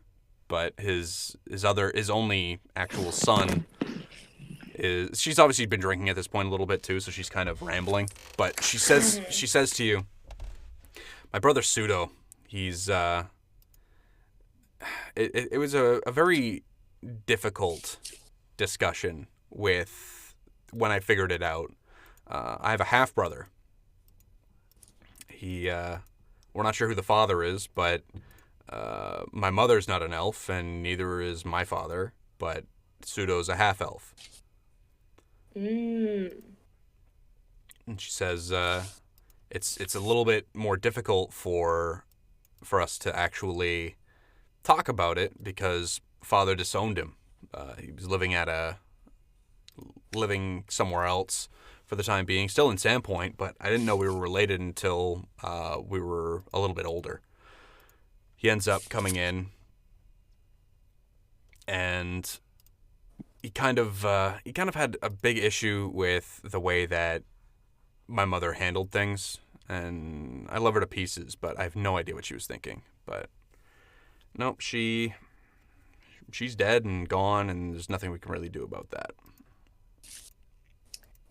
So what was all that stuff that your dad was yelling about? Was he just mad at you trying to get you back, or is there something else going on? I don't know. He doesn't like me very much, and that's understandable. But he's usually less of an asshole than this. But I suppose the goblin raid must have scared him. Is there any way to reconcile that, or are you gonna drop it? Which I think is fair either way. It sounds like your dad is a dick, but family is family. He made it abundantly clear that he's no family of mine. Yeah. She kind of raises her voice a little bit, and she says, "You guys are my family, isn't that right?" And she holds her hands up, and everyone in the bar lets out a huge cheer. So, she says to you, "I needed to talk about that. Thank you." Yeah, no problem. Snongle wants to make it very clear to her. She's like, yeah, you ever need, like, a friend? Snongle's your lady. She looks at Snongle and says, "That's good. It's not easy all the time, you know?" Oh, I get it. I'm small. It's a big world out there. Things are not easy. Well, women adventurers. And she puts her hand up for a cheers. Yeah. Snongle cheers with her. Women adventurers. Let's go. Okay. Yes. So after that, Amiko gets back up and goes back over to the table to regale more stories. A couple other people get a free night at the actual inn itself from telling a good enough story. She was very impressed with some of the actual tales that got spun. And yeah, so she says that you get a free night. You get a free night. Oh, no. They're not making any money. They're still paying for the food. Okay. So it comes to the next morning, and we just need to get everybody in position. Oh no, what does that mean? Just for the visual that you guys are all okay. together now. So, Sorry, I envisioned a map. oh no, you're good. Okay. So, speaking of maps, so Oh. you guys wake up the next morning. You do take the time to check on Tor. He is still missing, or he's still incarcerated, which sucks, but it's kind of inevitable at this point. So, you guys, we'll get you out of there. He's got his thumb screws on himself, and he's actively trying to escape them just to hurt himself more. Worse for Zonkathon, man. He's going to have several more scars from where he was before. But you guys leave there and you come outside. You can see it's market day at this point. It's probably a Sunday, and the marketplace is booming. There's all sorts of stalls here, not quite like the Swallowtail Festival, but it's a farmer's market. People have food and other gadgets and trinkets that come in from Magnamar and Corvosa and other things. Victor would probably remember being here at one point just for trying to sell the beer, and it wasn't super lucrative because of the two night breweries in Sandpoint itself. So he didn't really do much the last time he was here. However, we do now have you can actually go and enjoy the farmer's market now if you'd like. Yeah. Snongle, you should know your way around this place. Do you wanna show us where the good spots are? I sure would love to do that. Yes. You can give me a knowledge local check. Yeah. Oh no. That's a 6. So, smash cut to Snongle showing you guys Junker's Edge. And you're looking at it, and it's literally just a cliff, and down at the bottom of the cliff is a bunch of garbage.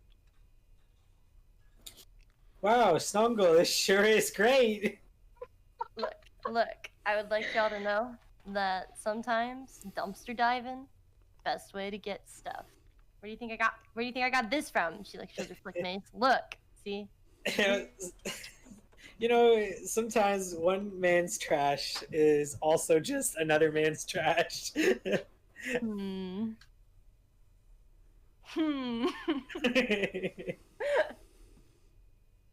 Well, I'm gonna turn around and go back to the actual market and yeah, go Y'all look at some are stalls. overlooking this. This is free. This stuff is free. Farmer's market? What are you talking about? You gotta pay for that. It's free real estate. Real estate. Victor goes back down to the farmer's market as well. We have free real estate for 2 weeks, so call me then, and maybe I'll come stay in this trash pile. Snongle, Yes, they're not appreciating you. That's okay. I'm underappreciated in my time. Snongle, can she look through the garbage? Yeah, actually. Give me a roll. It's gonna be give me a roll 1 to 100. Oh, like that's the last one, right? That is the last one. Oh snap! I know that. She's like, screw these guys. I'm going dumpster diving on my own. It's true. Do you blame her though? She's a little.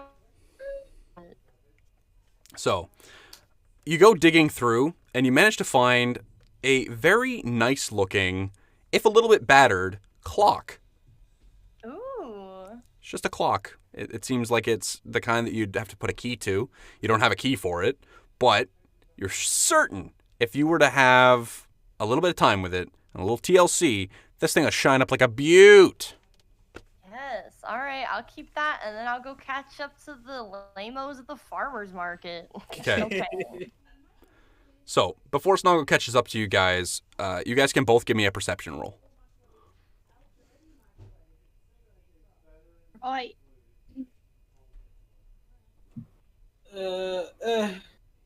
Oh, that's a nat 20 plus 9. Beautiful. And Victor got that solid 8. 12. 12 total? Okay. So, Victor, you're too enraptured with...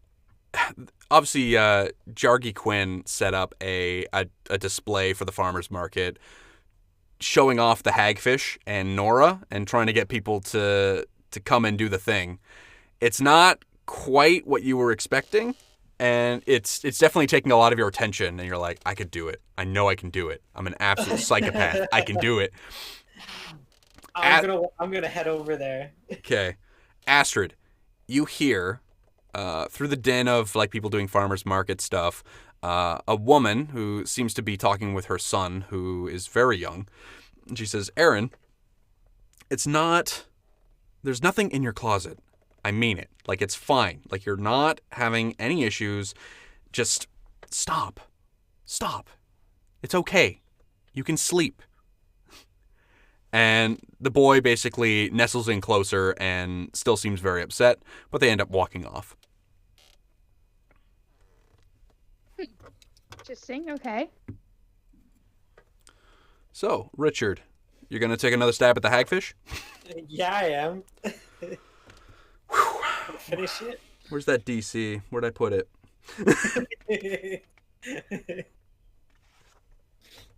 I told him I'd come back. You can give me a roll, Richard. Fortitude? Fortitude save.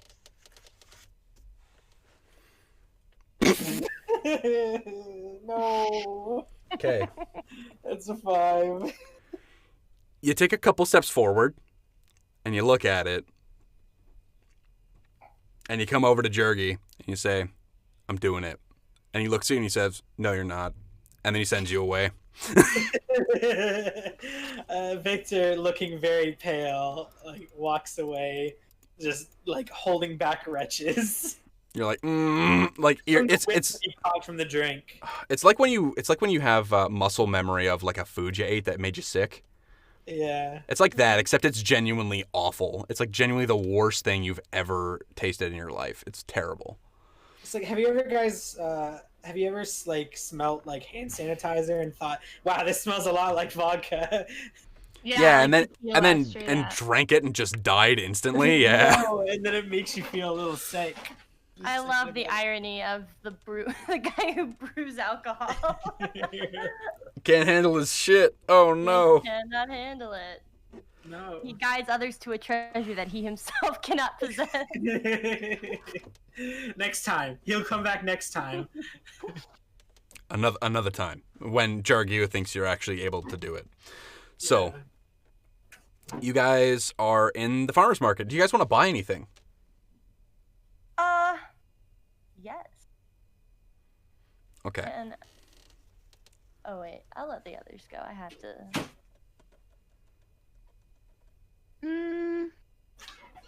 I'd like to see if there's any health potions. Sorry. No, Okay. it's okay. Go for it.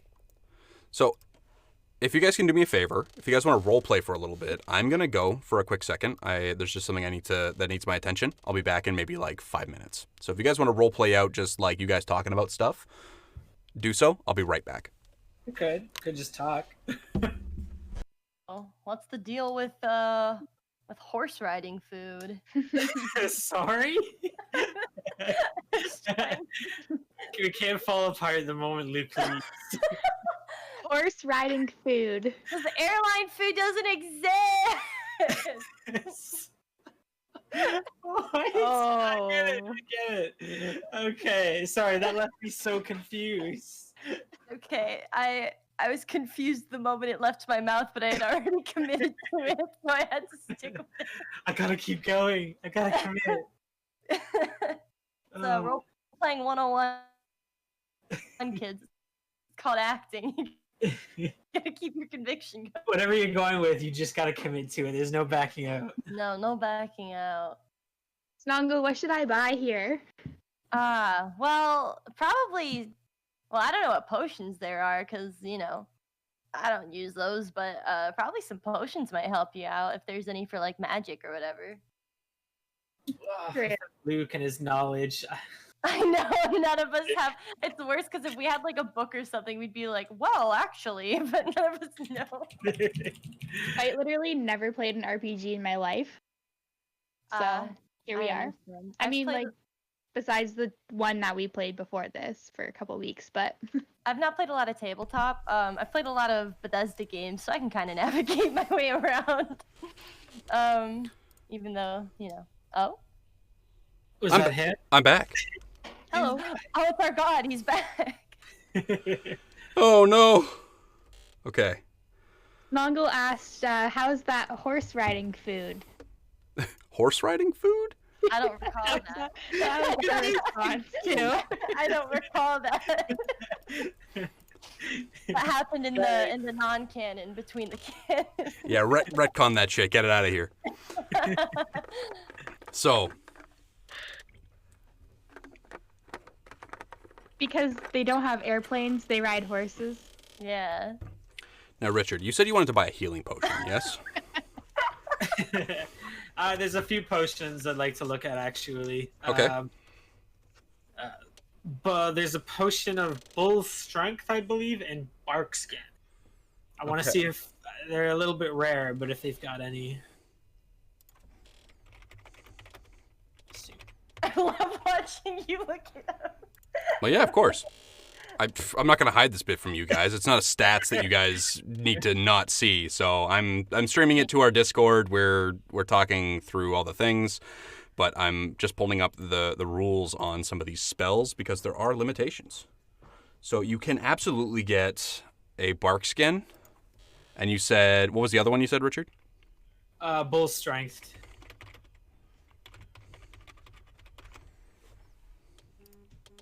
Okay, bull strength. You'll also be able to do that. So you can get each of those potions, but we need to know the price of them. So I'm going to go over to Victor. Victor, how much money have you earned so far? Oh boy, not a lot, actually. I totally overlooked that. 1 second, let me see. I have flip. Gold, please. I have 13 gold pieces. There's no way I can afford anything, honestly. I mean, you're right, mainly because this cost, like, even the bark skin alone is 300 gold. Yeah, let's forget about that for the time being. Okay, so maybe you guys should get some more money before you end up going around doing crazy things. Is there anything you wanted to buy, Astrid or Snongle? Wait, can Snongle, I know we're buying right now, but can Snongle play her little instrument to earn money for her and her friends? Yes, give me a roll. It's going to be 2 rolls back to back. You're going to do, because obviously you're still putting the time in the daytime at some point to play, and I think the market is probably the best place. You can give me a roll. It's going to be professional musician at a +2, and perform strings straight. Okay. So should I do 2 d20s or just two separate? Two rollers? separate rolls. So we're gonna do the Okay. professional musician first. And that's a +2. Well, That's not correct. great. That's not bad either. Let's see, and then that. Okay. So your profession, you're going to earn. So at the +2, you're gonna have 17 gold pieces by the end of it. So by the end of the week, you'll have 17 gold. You're not gonna be able to spend it just yet, but you will have 17 gold. Your performance is, it's not the greatest, but it's a 15. Like, you did really well. Like, you played a couple of really good tunes and people threw some coins at you, and that's the most you can really expect from playing outside. Okay. Yeah. So you made some money for you and your friends. Yeah, she'll split it up amongst the group. Except my pen died, so that's great. But yeah. Epic. Thanks, Snongle. How much did we get from Snongle playing? Snongle earned a total of 17 gold pieces. So, Damn. It's not great. It's no 300, but we can divvy that up between. Pretty the two. good. That's like 5 pieces each.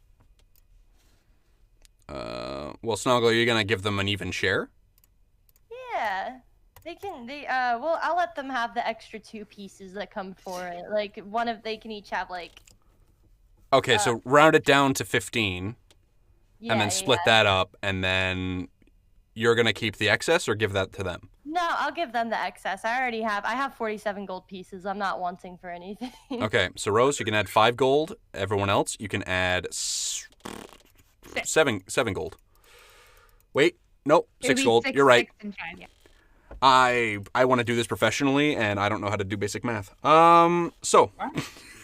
Generosity. Thank you, Snongle. So everyone has an extra 5 gold pieces, a little bit, give or take. Nice. So.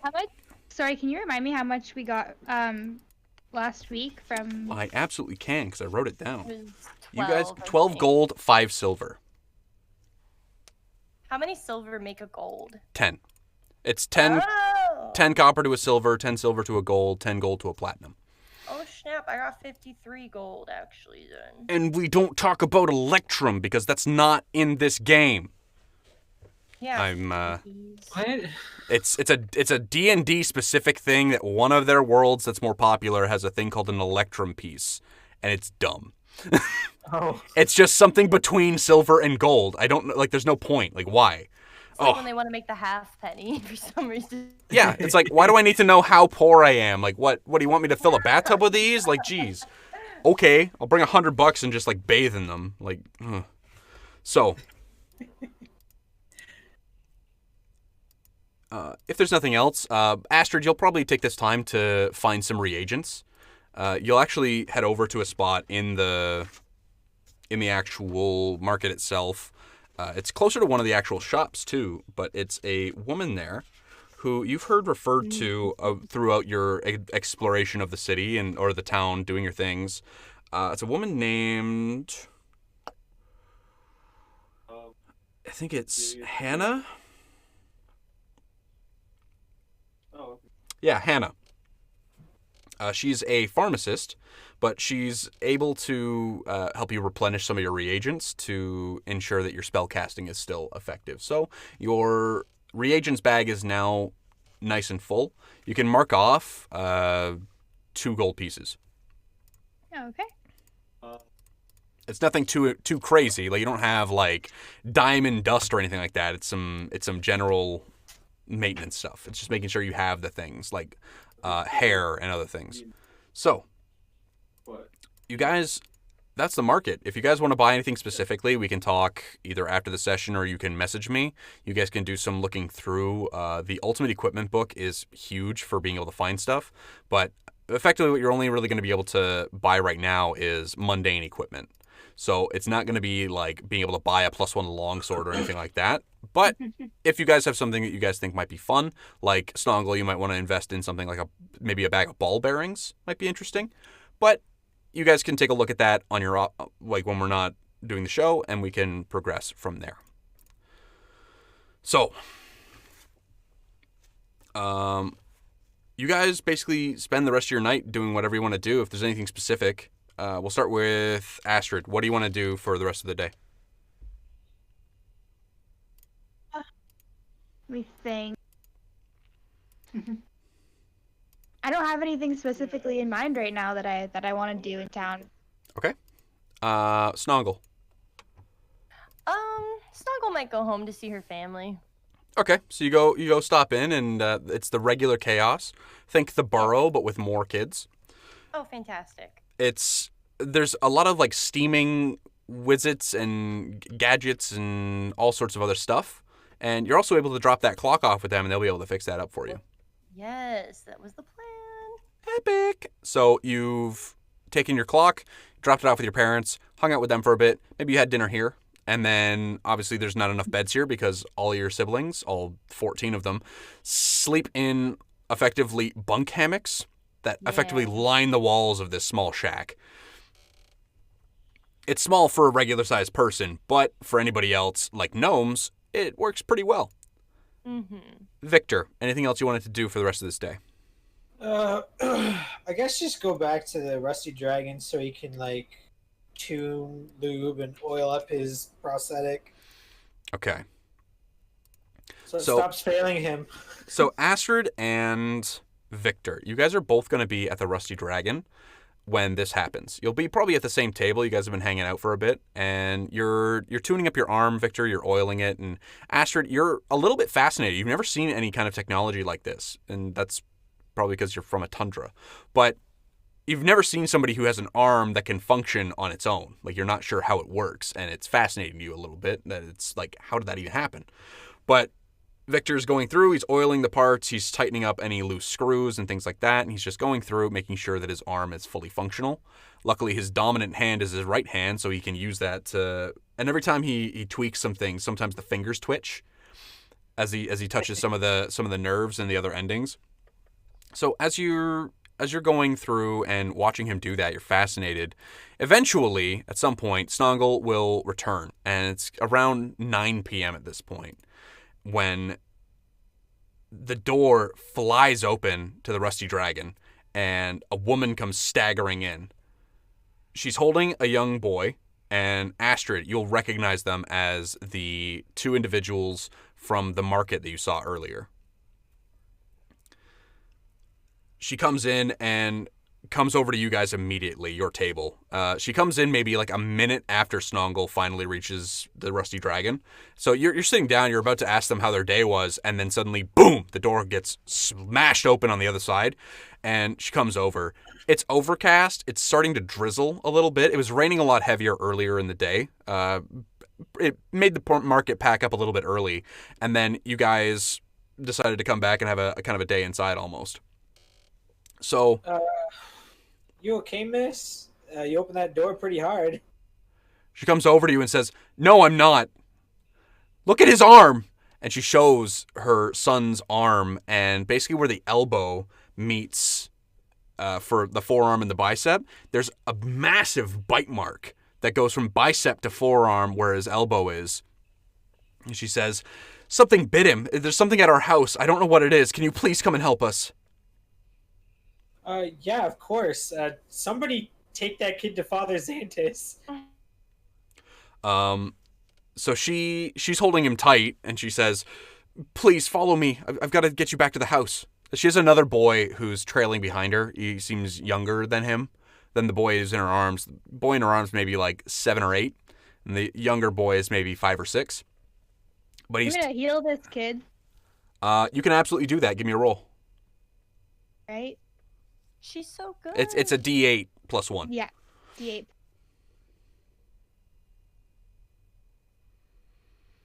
Oh, 9. Amazing. So you stand up immediately. It's almost like a maternal instinct thing that you see a kid who's hurt, and when it comes to like the tribalism up in the north, it's if somebody gets hurt, you have to help them, and it doesn't matter who they are, even if they're an enemy. Like, you help them because that's just the way it goes. It's not a fair fight if they're like wounded, so you want to beat them fair and square.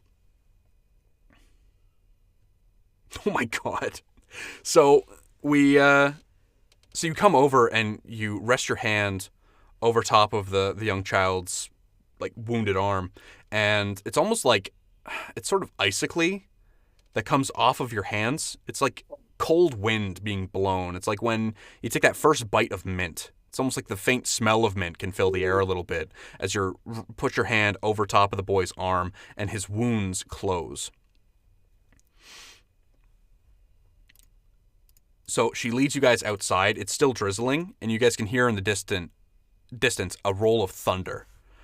Seems like it's going to storm tonight, and you guys got to be quick if you guys want to not get caught in it. You guys make your way through the streets of Sandpoint with this woman frantically leading you, and eventually you arrive at a house.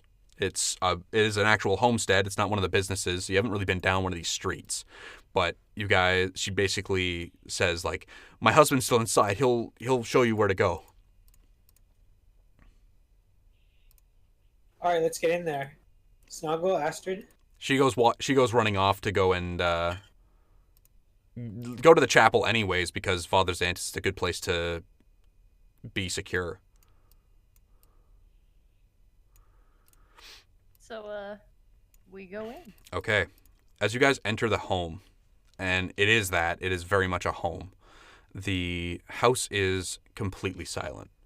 It is deathly quiet in here.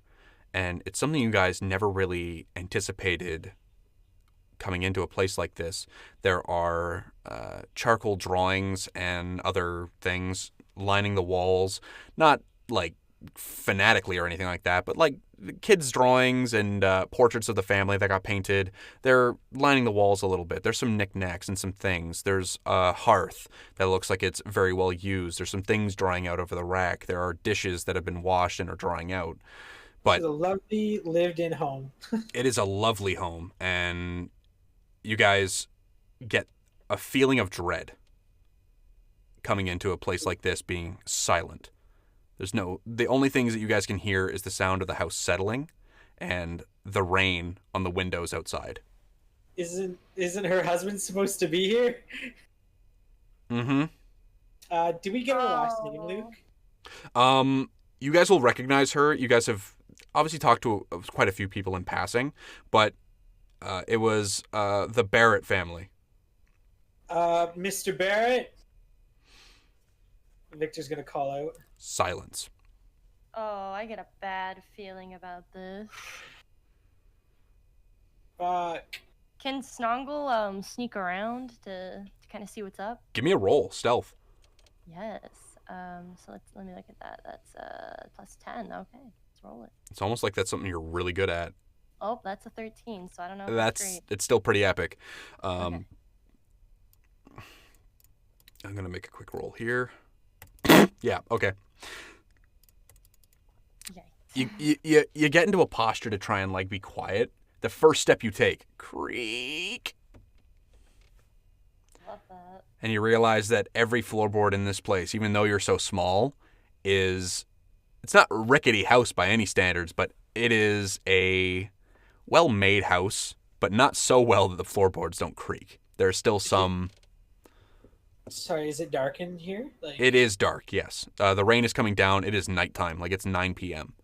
Do any of us have like relatively low light or dark vision? Snongle's the only one who does. Okay, Victor's gonna pull a torch out of his bag and light it up. Astrid's necklace is gonna cast light. So Astrid's necklace lights up and Victor pulls a torch out. With Astrid's light, do you still want to light the torch, Victor?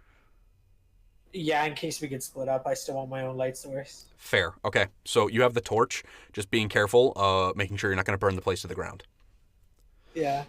I'm going to keep it in my regular Your flesh and blood hand. My flesh and blood hand. Disgusting. So not my punching arm. So you've got it in your main hand effectively, but your fist is its own attack. So you guys are in the house now. It's dark and it is very deathly quiet. Victor, the only thing you can hear is the crackling of the torch as you guys proceed through the house. The hallway itself is it has a rug on it. And even with the rug, there's still creaking that happens. It's obviously to try and mitigate the sound, but doesn't work super well. As you guys are making your way through, you guys can see There's a long hallway, and there are 5 doors. Can I do a perception check to see if there's any like wrinkles in the carpet or anything that signifies which room this thing might have gone into, whatever we're dealing with? Yeah, give me a roll. All right. Perception +4. Just an 11. An 11? You don't really see much. You guys are progressing down the hallway. Snongle, you're obviously trying to hide, but the creaking on the floorboards isn't making it easy. And everyone else lighting the place up is also kind of foiling your attempts. So you guys progress and make your way through. You open up one of the doors, and it reveals a bathroom. You open up another door, and it reveals a bedroom that might belong to a couple of adults. Obviously, the master bedroom. You guys open another door, and it reveals a bedroom. On the floor in the bedroom, with his upper body in the closet, you could see the body of a man. He's face down and appears unconscious. Is he dead? Astrid, can you go see if this guy's alive? I'm gonna watch the door. Yeah, Astrid will slowly creep over to the door. Okay, you're making your way over. So you come in, and the man is hanging basically his entire, from like the ribs down, is entirely out of the closet, but the rest of him is inside the closet, his arms up by his head. I'm gonna just like touch his foot and see what temperature of his body is. He's wearing footwear, like he has shoes on, so you can't really get a sense of that from that tap. It doesn't really give you an idea of how alive he is or not. Well, he didn't move at all, did he? No, like it felt like he was unconscious. He didn't react. How close should I get, Victor? I don't know. Just is that the homeowner? Oh wait, can you poke him with your staff? Yeah, good idea. I'm gonna pull out my staff and just like give him a poke in the ribs or something. Nothing. Oh shit. What is in this closet? Oh fuck. Victor goes over to like lift the body up after you like basically say that he's like not responding. I'm gonna go like lift the body up and out of the closet. Victor, you come over, you've got your torch in your main hand, and you use your mechanical arm. You grab him by the shoulder and you roll him over, and I'm gonna need a fortitude save and a will save.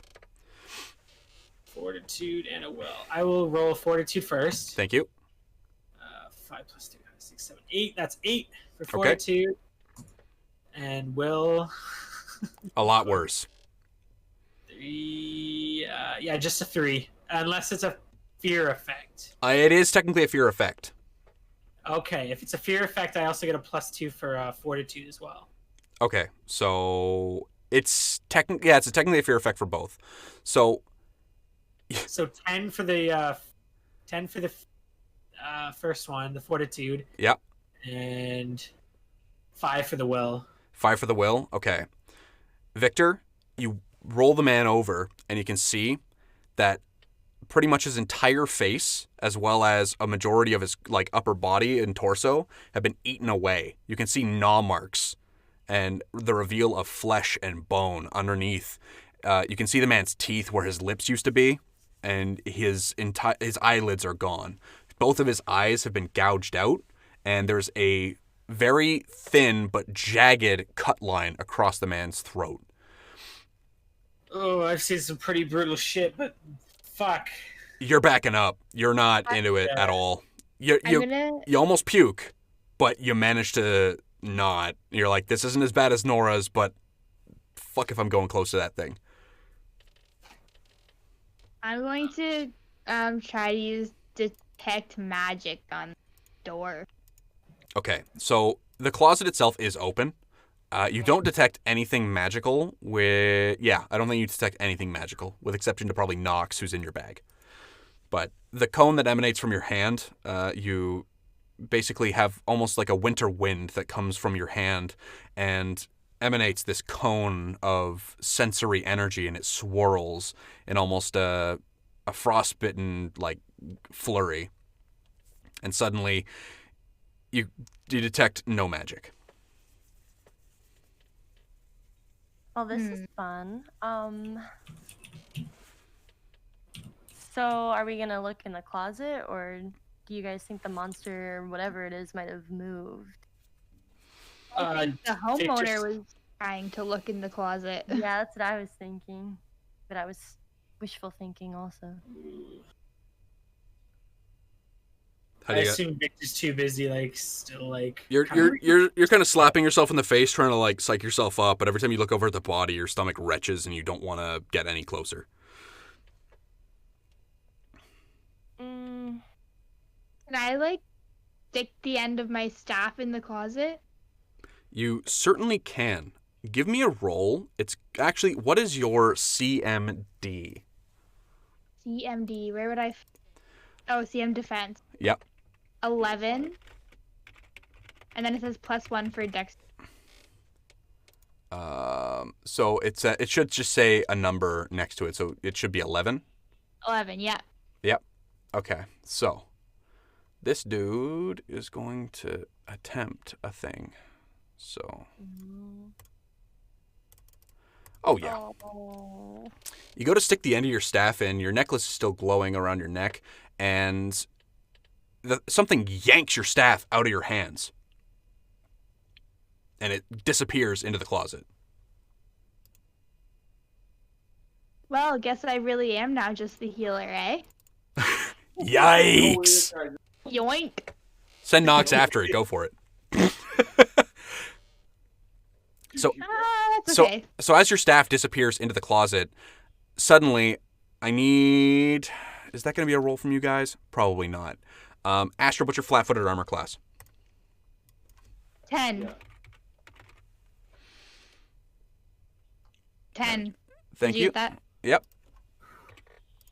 So, when suddenly, this fucking dickhead Oh, ew. comes leaping up out of a hole that was covered by a shag carpet on the floor of the closet. He swipes at you with his knife. He misses completely. I need you guys to roll initiative for me. Oh, shit. Another fucking goblin. You little shit. I thought it was something way worse. 4 for my initiative. Oh, Epic. savage. Oh, shit. Oh, yeah. And then he's going to roll for his initiative. Yeah, baby. Okay. Astrid, what's your initiative? 4. 4? You're going to be going first. Okay. You're going to be going first between you and this goblin. He says, "Grisgard hungry!" It goes to Snongle at the top of the round very decisively. Oh man, Snongle always rolls first in bad fights. Alright, she's gonna whip out her little no flick mace. Yeet! Okay. I'm And, assuming that your flick mace was probably already drawn considering the tension. Yeah. So I'm not gonna make you take an action for that. So you have your flick mace out. This thing comes leaping up and is standing on top of what you now know is the corpse of the father of the Barrett family. I want to smack it. Give me a roll then. Oh man, because here's the thing also, is I just rolled a 19, so I'm gonna roll like a 1 this one. Or something. Yeah. So 7 total, I think that is. Yeah. It's a yikes from me, dog. So you swing at it with the hammer, and it jumps back into the closet a little bit. It's difficult to swing at it from your regular perspective, because the thing is just like, partially because it's dark, there's a lot of different lights dancing around, and then also the fact it jumped up and scared the crap out of you.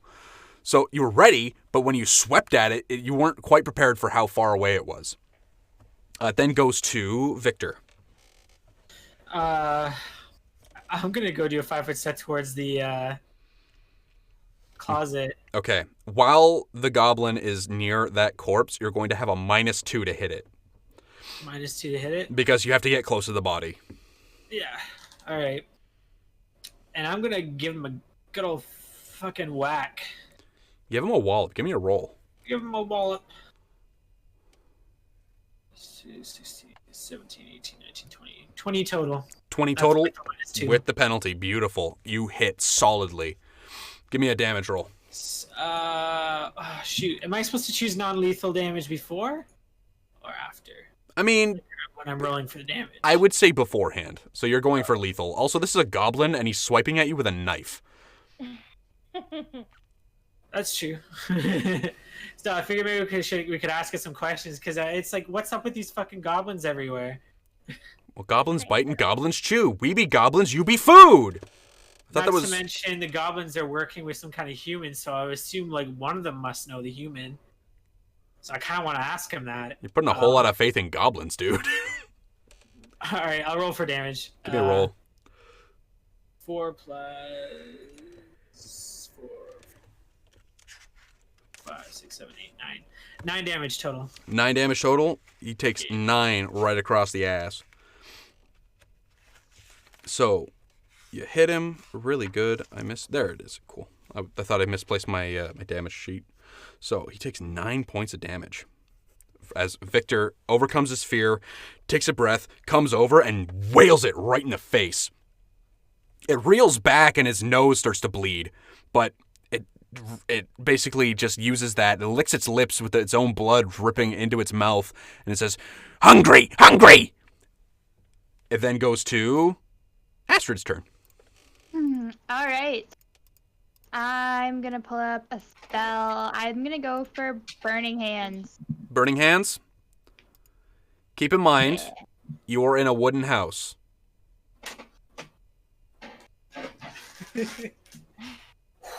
Okay. Fire damage. Okay, maybe. It's probably not the play.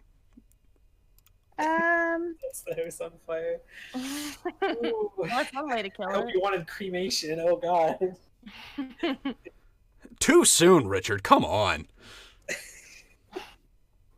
Maybe a little too soon. All right, she's gonna pull out ear-piercing scream on him. Amazing. Okay. So, do you have to do anything for your piercing scream?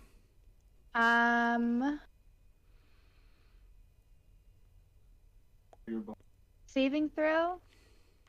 So I believe it's going to be fortitude for partial. So I'm going to be rolling a fortitude for Goblin Dickhead. What is his saving throw for that? It just fails. So, the goblin, with his his messed up mind from whatever has been doing for this last little bit, is going to take the full brunt of your effect. He is dazed, and that's for 1 round. So for his turn, he's going to be dazed, and I need you to roll a d6 for me.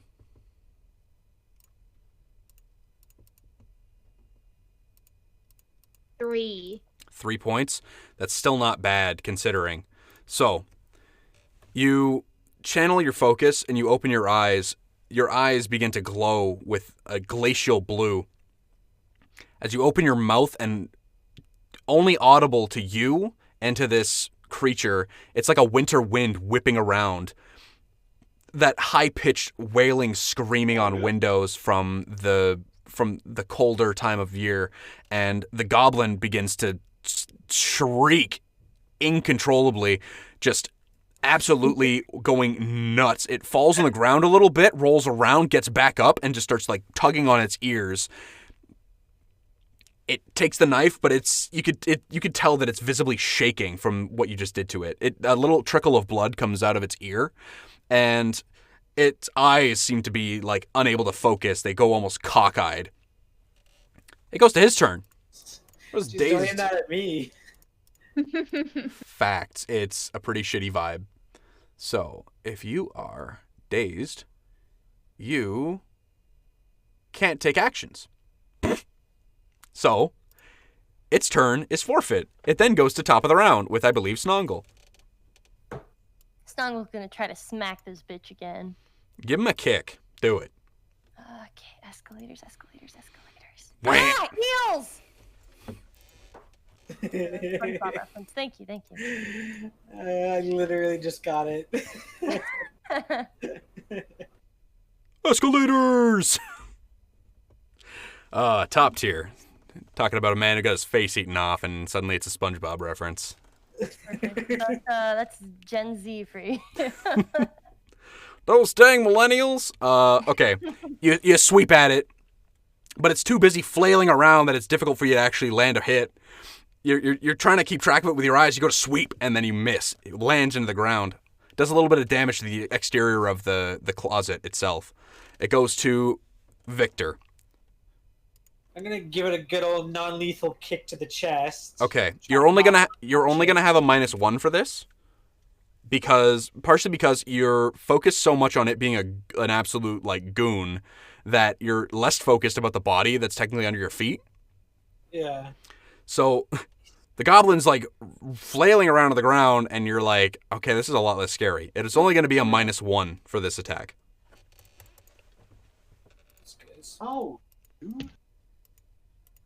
Get rid of D6, put in a D20, give it a roll. That's an 8 total. It's the same for you. It's really difficult to actually tell like what it's doing.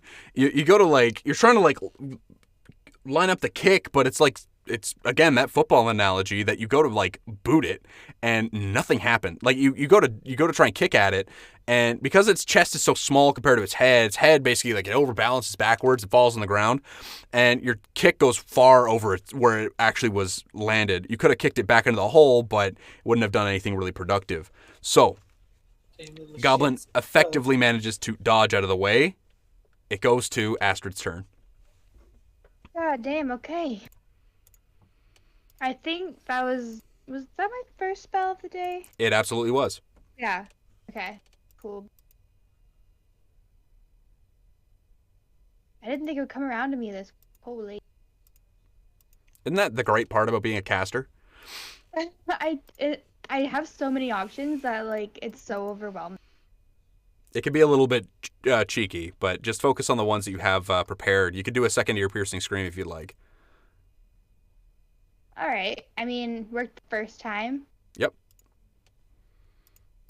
So right. He's going to roll for his fortitude save, which he will make this time, just barely. So you're still going to... He's not dazed, but it's mainly because when the winter winds whip around him this time, that his ears are still ringing from the last time. So he can't hear it to actually like take the full brunt of it for being dazed, but you still can give me a roll with a d6 for half damage. Oh, 1. So minimum of 1, so it'll take 1 point of damage. And how much did you do to it last time? It was 3 points? 3. Okay. You wail on, you screech again at it, and nobody else can actually hear you, but it definitely gets another blast of Arctic wind. And it's still going. Like it finally like seems to like shake off being dazed, and it reaffirms its grip on the knife, and it goes to sweep at Victor. Victor, what's your armor class? Ooh, it's 18. Yeet. Okay, and his total for that is not good enough. He goes to sweep at you, but it doesn't even come. It manages to make contact with your arm, but because you're shield, you manage to basically glance the blow off and not take any damage from it. It's going to go to next in initiative, which is Snongle. Wait, next in initiative, which is Victor.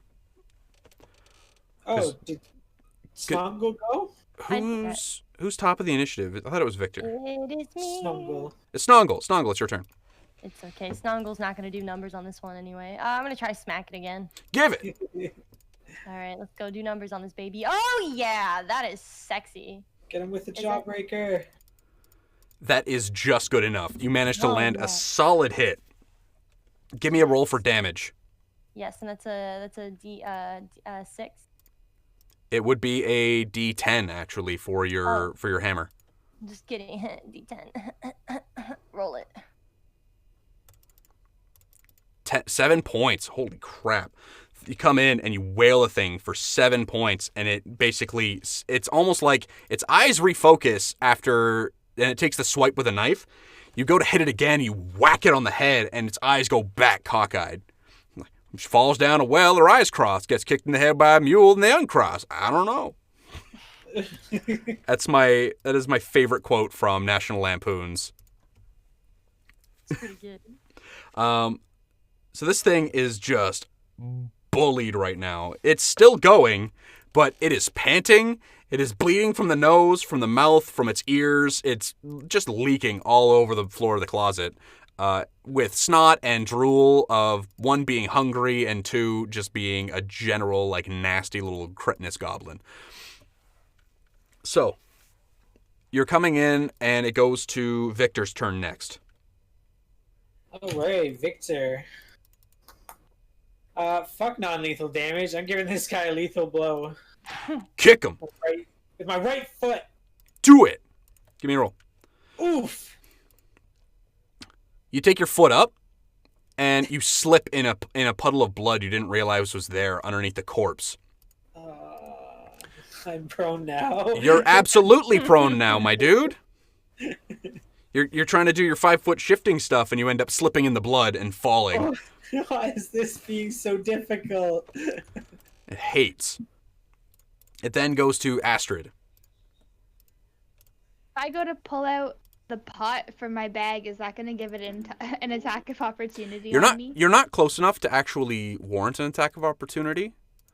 The pot will be an improvised weapon, though, so be careful with that. What does that mean? It means that you're going to have a -4 to hit with it, and they get to attack of opportunity you if you try to use it as a weapon. That does not seem very pleasing at all. It's not rad, that's for sure. All right. Well, goddamn, guess I'm pulling out my third spell on. Okay, what do you got for me?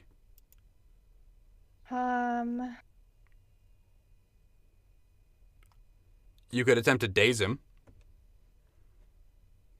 Yeah. Okay, there it is. How's my? Oh, I didn't know it was a humanoid. It is technically a goblinoid. Daze says it clouds the mind of a humanoid. Let's double check that.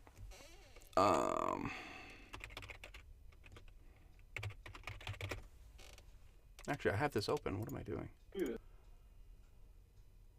Okay, so they are technically humanoid, goblinoid. So they will be affected by a daze spell. Okay, gotcha. That's not... Okay, yeah. Okay, so you cast your daze. So this is going to be a will saving throw. We're going to see. These guys are totally Vikings at that. Let's go. Oh my god. Okay, so he's still too thrown off by you casting your spells at him that his ears are still ringing, and the daze effect just doesn't even happen. It's almost like you had a... It's a similar effect to your piercing scream, but this time, as opposed to being a winter wind whipping around, it's more of a... You know when you walk out into a winter day and you look up at the sun, but then you look down and it's the sun reflecting off of the snow, and it has that moment of like light blindness? You channel that feeling of that particular moment in time, and you attempt to flash it at him to effectively render him like useless for another turn. It happened to be that at the moment you did it, he blinked and opened his eyes. And it goes to his turn. He's going to come over to you. Victor, you're still technically armed on the ground, so you can take an attack of opportunity here at -4. All right, yeah, I'll do that. Snongle too, actually, because you have a reach weapon. Leg sweep. Gonna do a leg sweep with a -2. You say? Well, Is a 10 enough to hit? It's a -4 with the fighting from prone. So 8 is not good enough. You got to lash out at him with your foot, and it's scampering little shithead. And the fact is, your torch also fell to the ground, Richard. So, I'm gonna need you to give me a roll. I'm gonna need you to pick any dice. It doesn't matter which, and pick odd or even. I pick odd. I got odds. The torch has not burned the house to the ground, and you can pick it up. Oh, thank God. Hey. Snongle, you will also get an attack of opportunity if you choose to take it. Oh yeah, roll it. Is that a 20? It'll be a d20. Oh yeah, roll it, baby. Oh, I don't know if that's good. It's not quite enough. God damn. The thing goes darting around, even though you have dark vision, watching Victor like fall and then scramble for the torch and try to like pick that up and make sure that it doesn't burn this person's house to the ground. You're visually distracted. You gotta sweep at the thing, but it ducks underneath your hammer. Comes over to you, Astrid. What is your armor class? Touch AC? A 11. regular Yeah. AC. Yeah, 11. Okay. It is just enough. It comes in and lashes at you with a knife. You're going to take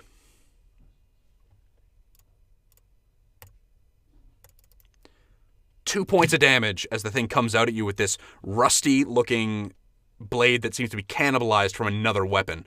It slashes at you and gets a superficial cut across your midsection. Goes to the top of the round with Snongle. Dude, this guy sucks. All right. He's kind of a dick. I want to smack it again. Give him a kick.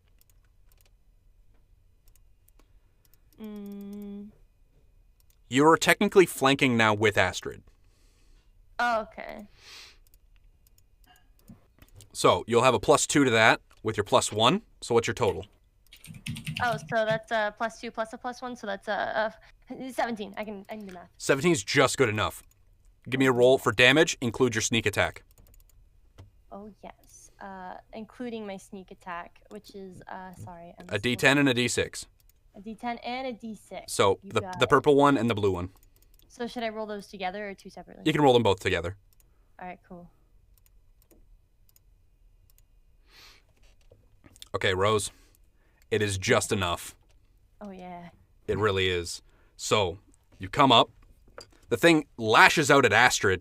You'd already swept at it once, but it's like you use that momentum to bring the hammer back up, and then you pound down into the back of the thing's head, cracking its skull open, and it basically falls to the ground, and another secondary pool of blood, a little bit darker than the first, begins to spread across the floor. Ha. Bitch. Sorry. But yeah. The goblin is dead as a doornail.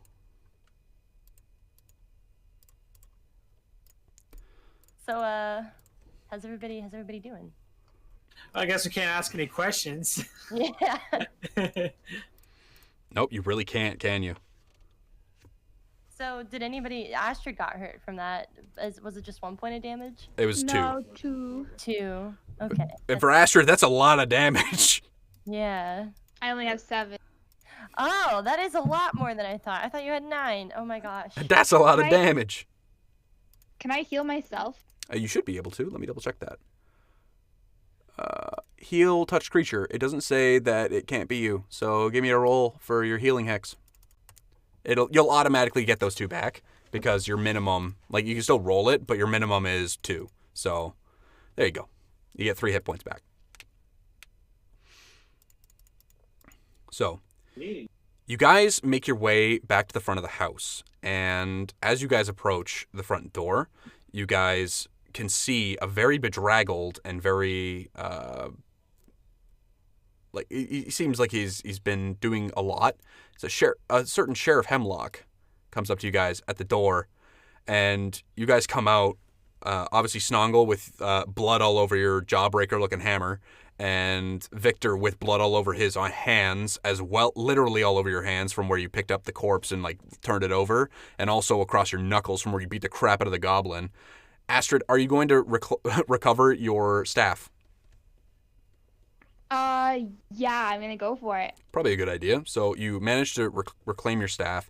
You can see down in the hole a little bit from the light coming off your necklace that there appears to be several dead rats, as well as the place is very clear of things like spider webs. You're not sure how the thing managed to get in there, but you can also see the broken pieces of what looks like a longer shafted weapon with the blade missing. It just seems to be like a piece of wood that's been broken. I'm just gonna grab my staff. Okay. The goblin's corpse is still on the ground, and you guys are now interacting with Sheriff Hemlock, who comes rushing into the door, and he stops there. He's breathing a little bit heavily, but he's basically sprinted across town. He got here very quickly, and he says, "What the hell's happened?" Can we take him to the goblin corpse? Sheriff Hemlock will absolutely follow you guys to the goblin corpse. There it is. It's ugly. He walks in on the scene, and No. is that who I think it was? Yep. I didn't think it was that either. Relax. So, Sheriff Hemlock looks at this situation, and he swallows really hard. He takes off the child's bed. It's very obviously a child's bedroom. There are wooden toys all over the floor, and he basically rips the sheet off of the bed and covers the father's body with it.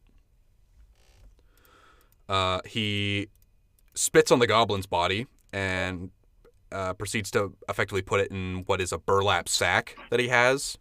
He was intending to use it to basically restrain it, but it's already dead, so he might as well not alert the entire town that there's a goblin being dragged out of here. So you guys also notice in the aftermath of this, obviously you guys were a little bit preoccupied with the corpse of the father. There's also a small puppy. A puppy or a dog, it's very hard to tell, but the dog itself has also been quite thoroughly killed. What? Why are all these dogs dying? Goblins hate dogs, dude. Oh, fuck up some goblins. Well, at least that one's dead. At least that, and Sheriff Hemlock will look at you and say, "One less of them and one less of us. It's not a very fair trade." He'll look very, he'll look like he's reflecting very much inwardly, and that you could tell he's bearing some kind of personal attachment to this, what he's equating to effectively a failure on his part, because it is his job as the sheriff's standpoint to make sure people are safe, and somebody died. This is not great. I mean, he didn't know that this goblin was like hiding out in someone's house. Hey, it's sneaky. As you guys make your way out. Sheriff Hemlock will come with you. He'll close the door behind him, and he will talk to one of the other there's a couple of other town guards that are around, and he says, "You go and get Father Xantis. Bring him here, please. You go and get," and they basically lists off a couple of people that he needs here, and those people say, "Yes, sir," and they march off. You guys, Sheriff Hemlock will look over at you guys and say, "I think you guys should be the ones to go and tell Emil." That was the woman's name. Yeah, I'm not very good at this kind of stuff. I mean, I got much the as I'd love phone to. too, so I can try, but well, that's a shitty reward for saving them, but yeah, okay, we'll go tell her. Okay, you guys make your way to the chapel. Interestingly enough, Victor, this is the second time you've been here in 2 days. Yeah. You come up and you guys knock on the door, and Father Xantis comes to the door. Obviously, he's more awake this time, and he's still in the familiar pajamas. You recognize him in the last night. But as you come in, you can see that Emil is there with her young boy, Aaron. Aaron. It's a very weird spelling of it. It's like Aeren. So it's like Aaron. You can see her with her two boys, and you guys walk up, and she says, "Where's my husband? What happened?" Can we pull her away from her kids for a second so they don't have to hear it? You can ask her. Oh, yeah. Can we talk to you privately then? Snongle kind of. Father Xantis will say, there's a room just off to the side here. I can look after the children while you guys talk. He seems very alert. And you guys are ushered into a room off to the side, and she says, what is it? Where is my husband? So Snongle just kind of like, sits her down and, she's like, hey, so, we went inside. Things didn't go very well. Unfortunately, your husband he didn't make it. She's going to, I'm glad that you sat her down, because she basically slumps in the chair and her eyes basically begin to leak. There's no other way to really describe it. She's not bawling, she's not sobbing, she's not losing her cool, but she just begins to, like, her eyes begin to just cry. And she looks over at you guys and says, what happened? Snongle just kind of explains in the most delicate way that she can how they found the body, not quite like in detail, but enough to explain that he was already gone when they arrived. And she kind of offers her hand to the lady to get some kind of solace. She'll obviously Emil will still be looking down through all of this, and she'll look over at you guys and say, at least it got what was coming to it. Yeah, and Snongle tries to be like, the bright side of it is, as much as it's horrible to lose somebody in this, at least the boys made it out okay. And they still have their mom, so that's a positive. And the house didn't burn down, another positive. She's going to look at you and say, stop talking. Oh, okay. I'm going to stop talking. She just kind of sits there, and effectively it gets to a point where you guys are just kind of awkwardly staring at a woman cry, and you guys decide to leave the room.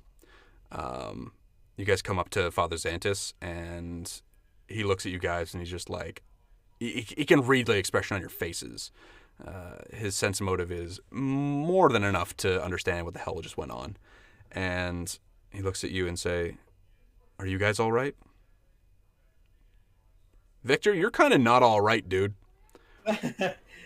You saw a man's face eaten today. Yeah, I mean, it was pretty terrifying, but, I mean, it's not the first time, but he sure hasn't gotten used to it. Yep. If anything, it's triggering your PTSD from that time in when you were making that delivery when you lost your arm. The caravan where I lost my arm and watched a bunch of people die and get eaten alive. and you may or may not have had to eat some of those people to survive. Who knows?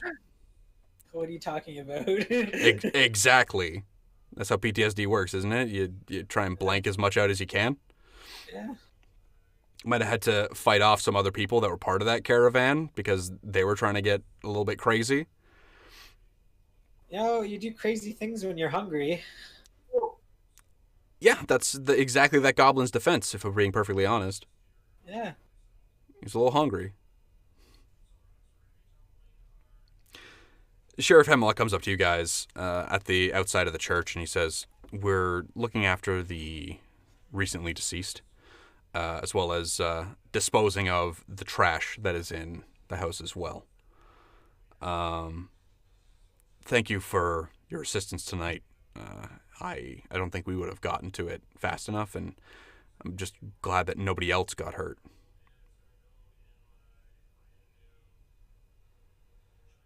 Fortunately. Well, it's one more funeral that we have to see to. Kind of shakes his head, and he says, thank you again. Just, you should probably make your way back to the Rusty Dragon now. It's not, obviously the streets aren't as safe as I want them to be, but there'll be more patrols tonight. Have the goblins always been this bad? No, but if I had to hazard a guess, he kind of folds his arms and he starts speculating.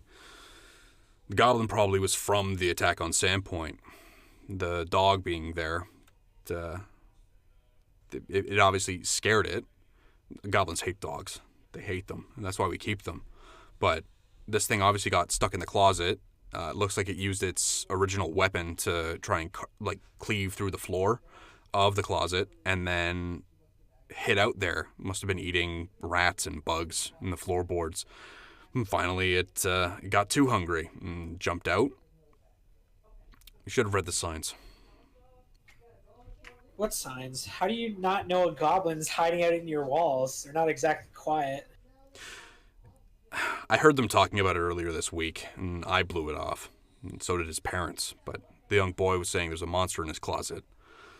It's kind of hard when children decide to actually tell the truth. The sheriff kind of shakes his head and he says, there's nothing we could have done about it. You're right, it's in the past, but is there something we can do about it now? Sheriff looks at you and he says, I don't think so. It doesn't seem like there's anything we can really do to repair this family. Where do these goblins hold out? Like, where do they live? I can show you a report tomorrow. Our local ranger, she has much more in detail ideas on goblin movements as well as their whereabouts. Yeah, Victor is actively pretty angry about the whole situation. Like, Well, the sheriff is too. Like, it's very obvious to you that Sheriff Hemlock feels very responsible for this. goblins. Fucking goblins. Goblins bite and goblins chew. We be goblins and fuck you. Yeah. Alright, I guess we'll just head back to the Rusty Dragon. You guys make your way back to the Rusty Dragon and you go to sleep. You're either kept awake a lot during the night due to just not being able to fall asleep, or you have nightmares from what you guys saw. Either goblins jumping out of dark holes or people with their faces eaten. That, Victor, you specifically probably have a very vivid dream that of Astrid and Snongle and Tor all with their faces eaten, and you wake up in a cold sweat during the night. Ooh, PTSD. It's not great, but your arm's also Here's an important question: does Victor detach his arm before he goes to sleep? I'd assume so, to let the area where it attaches breathe. Okay, so we're assuming while he stays at the Rusty Dragon, when he goes to sleep, he detaches the arm. I'm going to assume while you're on an adventure, you're probably not going to take it off. No. That makes sense. Okay, I just wanted to clear that up. Yeah. Also, definitely splitting headache for the comment there. That's the goblin starting out with a splitting headache versus the other two. So, you guys wake up the next day and you guys come downstairs. It seems like it's business as usual. Not many people, obviously people have talked about it and it's a little bit quieter, but people still come into the Rusty Dragon. They're still eating their breakfast and doing their things. You guys have breakfast. You notice that Aldern isn't there this morning. It's not even like you guys missed him, but it seems that he's packed up and gone for the day. Wow, I know he was going back to Magnamar, wasn't he? He did head back to Magnamar, yes. That's what he did. So he's gone. Yep. Jeez, can't even say goodbye. Unrequited love and stuff. Why not? So you guys wake up, you guys have your breakfast, you guys come downstairs. You guys make your way into town, basically, to go and do something, unless you want to stay here all day. But for anyone who is going out into town, you will see that there is a very modest carriage. And it is sitting in town, and you can see that there is the woman last night, Emil and her two sons, as well as another woman you guys don't recognize. The woman who you don't recognize is kind of ushering Emil and her two boys into the carriage, and she looks over at you guys, and she's basically scoffs and says, "Wow, if only you guys were a little bit better at the heroing, it wouldn't have happened." And then gets into the carriage herself, and the driver takes them away. Just this morning and beat her ass. It's just Nox holding Snongle back. Hold me back. Hold me back. It's true. god, I'm gonna slap a bitch. Smack this bitch. We risked our lives. Whatever, I'm over it. As soon as that, you guys are a little bit heated from that moment, but as you guys are kind of like, you're having that moment of like, did she just say that? She just said that. Like, I can't believe, like, oh, like that kind of frustration. It's at that point where Sheriff Hemlock comes up to you guys and says, I need you now. Sheriff Hemlock. Yeah, all right, let's go. You guys follow Sheriff Hemlock to the mayor's office. It is a modest room. The whole place kind of seems covered wall to wall with different papers as well as important documents. There's some things on the walls of like signed treaties as well as other historical artifacts of note. Mayor Devrin is also there, and you guys would recognize her from the show from before. And there's also a woman you guys don't recognize. It is an elven woman with bright blonde hair. She is quite a looker, but she also has a very serious look on her face. And Mayor Devrin will look at you guys and say, welcome back. Glad to be back. There she is. Oh. Really? No matter where you put her. She's too aggressive. Okay. Her hair, it's too anime. That'll do. Yeah. Do. So, You do hair. her bright blue eyes and her very well put together armor. She's standing there. She has a long bow over her shoulder and a quiver of arrows as well. And Sheriff Hemlock will look at you guys and say, Victor, Snongle, Astrid, Nox, this is Shalelu. She's a friend of ours, almost an unofficial member of the guard, so to speak. She makes note of goblin movements as well as all sorts of other things that happen within the realms of the Tickwood and the hinterlands generally. Shalelu will cross her arms and say, so these are the ones? And Sheriff Hemlock will nod. And Mayor Devrin will say, Shalelu usually only visits us once a season, and her last visit was about 3 weeks ago. So, Shalelu, what are you doing here? And Shalelu will look at you guys as well and say, well, more the merrier. The goblins are moving in unison. And is that suspicious? Shalelu will blink at you like you're stupid. I don't exactly know much about goblins.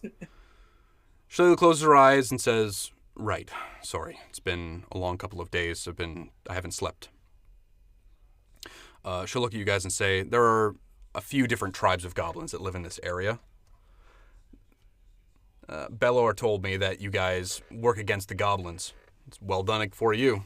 It's decided for the last several years of my life to keeping them from causing too much trouble around these parts. They're tenacious and ferocious little runts, but they're like weeds that bite. There's 5 major goblin tribes in the region, and traditionally they're pretty good at keeping each other in line with intertribal squabbles and the like, yet from what I'm able to kind of figure out between all of it is that there were all 5 tribes present involving the raid on Sandpoint. Snongle's gonna ask, like, do you think they're preparing for war or something against the town? I don't make trips here twice if I don't need to.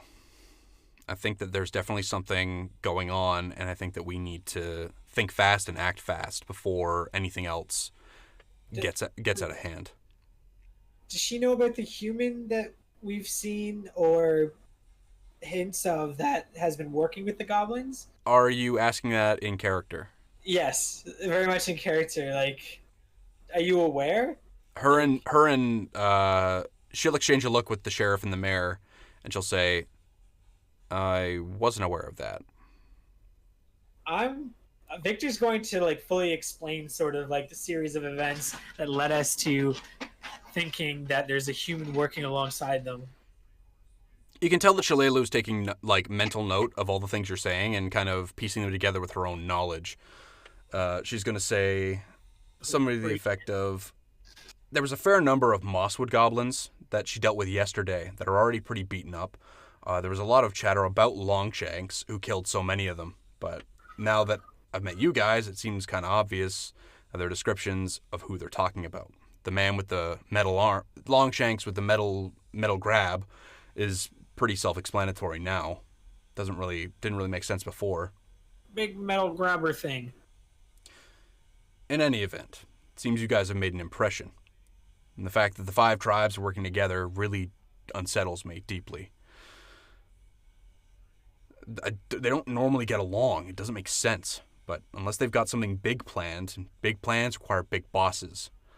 So maybe this Longshanks you guys are talking about, that they forwarded, that you guys have just informed me about, maybe that is the big boss. Seems likely. I mean, now that we've got all this information. It's worrying that somebody's moved in and organized them. Judging by the recent raids, what organizing seems like bad news for all of us. Do you know who might have united them? Like anyone who maybe hates Sandpoint in particular? Well, there's somebody who hates me. Oh, Victor's also thinking about the guy that was mentioned before that was like exiled. Guy who was... Oh, yeah, Pseudo. So she goes ahead and says, no humanoid that I'd be aware of. You guys said it was a humanoid's feet, right? How big were they? I assume Victor saw them. You would have seen them. She'll look at you and say, is it possible they could have been a bugbear's prints? A bugbear?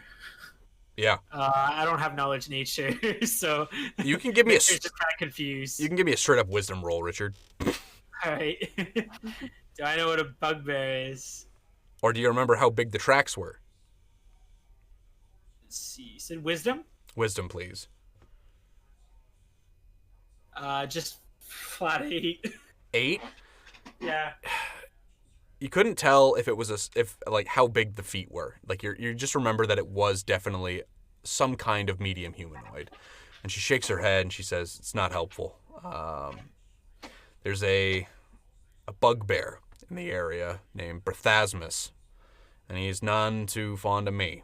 But I also, without proper confirmation, I can't confirm or deny whether or not he was actually involved.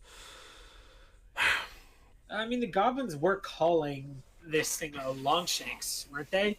Yeah. They were calling him. Yeah, she kind of like concedes, like, yeah, you're right. He wouldn't have been calling one of their own. Bugbears are technically goblinoids. So, she's going to say, I might as well arm you guys with as much information as I can, so that in the event that anything happens in this in town, that you guys are more than prepared to handle it, with obviously the assistance of the town itself. There's a couple of things that you guys need to know. Firstly, goblin heroes.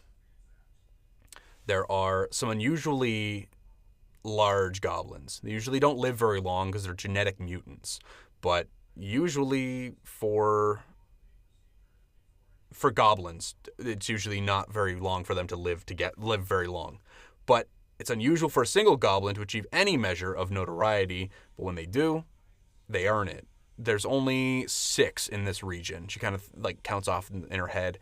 She says that actually get to appreciate the status of hero, if you can call them that. They're disgusting little blighters, and I want them all dead. There's Big Gugmut. He's according to what I've heard, he's very muscular, very tall. He's from the Mosswood, and he said he had a hobgoblin for a mother and a wild boar for a father. It's a little bit unsettling. There's Corvus. He's a champion of the Seven-Tooth tribe, is well known for his short temper. He's got a prized possession. It's a sword. We're not sure. It's apparently sized for a human, but he uses it. It's a little bit uncomfortable for most of us, but if you can find him, you might have something interesting in your to bring back home. Apparently he disappeared though, so who knows. There's the Seven-Tooth goblins. There's the goblin tribes themselves. I should probably touch on those. She's going to say there are several that are from here to across Varesia, but there are a number of them that are in the Devil's Platter. There's a tribe called the Bird Crunchers, and they live in a cavern on the west edge of the Devil's Platter. And then, even though they're usually the least aggressive, they're still can be annoying and very unsettling for other people. There's also to the south of us the Licktoad Goblins. They're in the Brine Stump Marsh. They are excellent swimmers. There's the Seven-Tooth Goblins. They're in the Shankwood to the east. We've got, and she just goes on, basically giving you guys all this information about the goblins of the area. Some of it's jargon, and you guys are kind of like, okay, cool. She gives you more information on the actual goblin heroes, though. There's Big Gugmut. There was Corvus. There's also Vorka. They're a notorious cannibal living in the Brine Stump Marsh, and basically the only tribe that doesn't like them are the Licktoads, who are from the Brinestone Marsh. Rendwaddle Gutwad, he's an obese chieftain of the Brinestump Goblins. He's a corpulent little monster. He said he never leaves his throne. There's also Rip Nugget. He's part of the Thistletop Goblins. And according to the tribes, he is the best lair out of all of them, which is understandable. It's an old Thessalonian build that they've modified. Berthasmus, I mentioned earlier, he's a bugbear ranger, and he lives in the northern Nettlewood. He visits the 5 tribes, and he trades things he's stolen from caravans, like for alcohol, news, or arrows. She'll say that Berthasmus has a particular hatred for elves, and she'll kind of like cock an eyebrow as if like it's almost an inside joke. And that he's fought... she says, I fought him on several occasions, but we've never been able to take each other out. She's going to say to you guys, if you do need anything, I'm going to stick around in town for another day or two, just to resupply, and then I'm going to be heading out. So if you have any questions for me, don't hesitate. I'll be at the Rusty Dragon.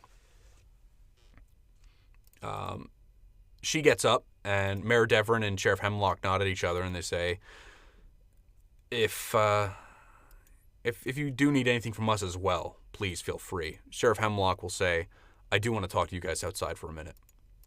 And you guys, Shalelu, Sheriff Hemlock, and yourselves, you guys, the mayor will look at you guys and say, Desna will be with you on your travels. You guys make your way outside, and Shalelu heads off without even waiting for you guys, and moves off in the direction of the Rusty Dragon. You guys then come on to Sheriff Hemlock basically stops you guys and turns you around, and he says, I have to go out of town. I need to go and make sure that there is an appropriate amount of security. I need to go get some backup for outside of town. I'm going to go to Magnamar and try and get a resupply for our garrison. But I have to go myself, otherwise it won't happen. So I'm going to be taking myself as well as a couple of guards. You'll still have a few, but I'm going to leave the safety of the town in your guys' hands. Ooh, that's quite the it's quite the request. These people can't defend themselves.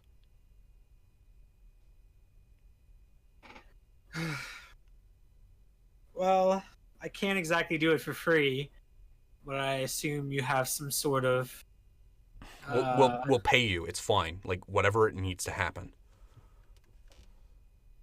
All right. I mean, I probably would have done it for free anyway, but it's also nice to make money while doing it. So, will we have any specific duties, or is it just a general, like, keep an eye on the town? Just keep the peace. That's all we need. Okay. But I need you guys to stay here in town, specifically. Don't go anywhere. Because as soon as the goblins get whiff that the town is weak, they'll attack again, and this time they'll take the whole place with them. And I don't want that.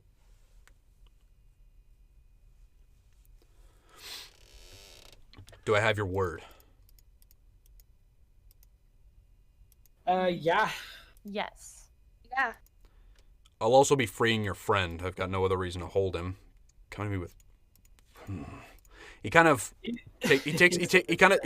takes a breath as if he wanted to punch Tor in the head, but he knows that Tor would enjoy it too much, so that's why he didn't.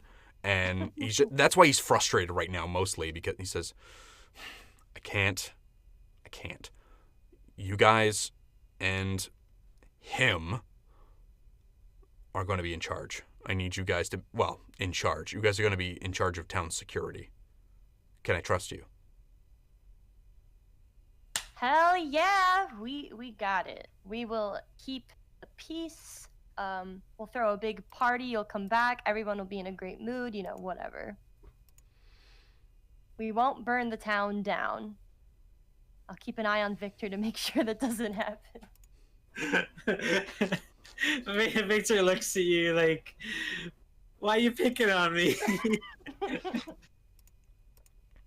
Okay, we probably have time for one more thing for you guys to do. Is there anything else in town you want to do before we conclude for the session? Sheriff Hemlock will obviously, he's going to get on a horse with 3 other guards, and the 3 of them are going to take their horses and they're going to ride to Magdamar. And they leave post-haste. Curious, how do I teach my raccoon trick? Oh. We can actually, you can absolutely do that. It's going to require animal handling, but we can definitely, you can start working on trying to teach him tricks, and we can do that as part of your growth in character as we go. So, you guys make your way back to the Rusty Dragon, and it feels weird. You guys are in kind of a position of power, and that's a little unsettling. Snongle's been waiting her whole life for this, and we got here. You're an authority figure, Snongle. How does that feel? Powerful. I lied. I will burn the town down. Pented fingers, just menacing overtone. I threw Victor under the bus so that way I'll have somebody to blame. Dun dun dun dun. I would have said Tor, but he's not here to take the blow. They were worried about goblins. Astrid's too responsible. Somebody had to go. Snongle's the closest thing to a goblin you guys have on your team. Snongle just goes to the general store to get the fucking owner to speak ill of me. Yeah, man, I heard that Victor guy's kind of a dickhead. No, just misunderstood. So evil. Nah, Snongle will throw a party though. That's true. Amazing. Okay, well, you guys find yourselves winding down. Obviously, this is fairly early in the day, but it's the rest of the day will go on. It's fairly uneventful. You'll eat your meals. You'll spend some time training your raccoon if that's what you want to do, maintaining your arm, and the next day will be upon you, and Tor will be released. The jailer himself sends him to you guys, and he arrives back with the group. And that is where we're going to leave it for tonight's session. Tor's back. Yay! Tor, how are you, buddy? Hold up. Tor's back. Oh. Oh snap! I didn't realize this fire has a little face in it. That's so cute. Tor's back. Oh god! Oh no! This soulless eye. Dun dun dun dun. They really are, though. It's terrifying. Okay, I want to thank everybody for tuning in. We stream this game every Monday. Another, again, special shout out to Curtis. His @ is in the bottom of our little stream deck there. It's Stoneheart Art on Twitter and Instagram. You can go check him out. I believe his commissions are still open. I should probably check on that before we start doing this kind of stuff. But he is a very talented artist, and he's a great dude. We're also going to start doing more just game streams.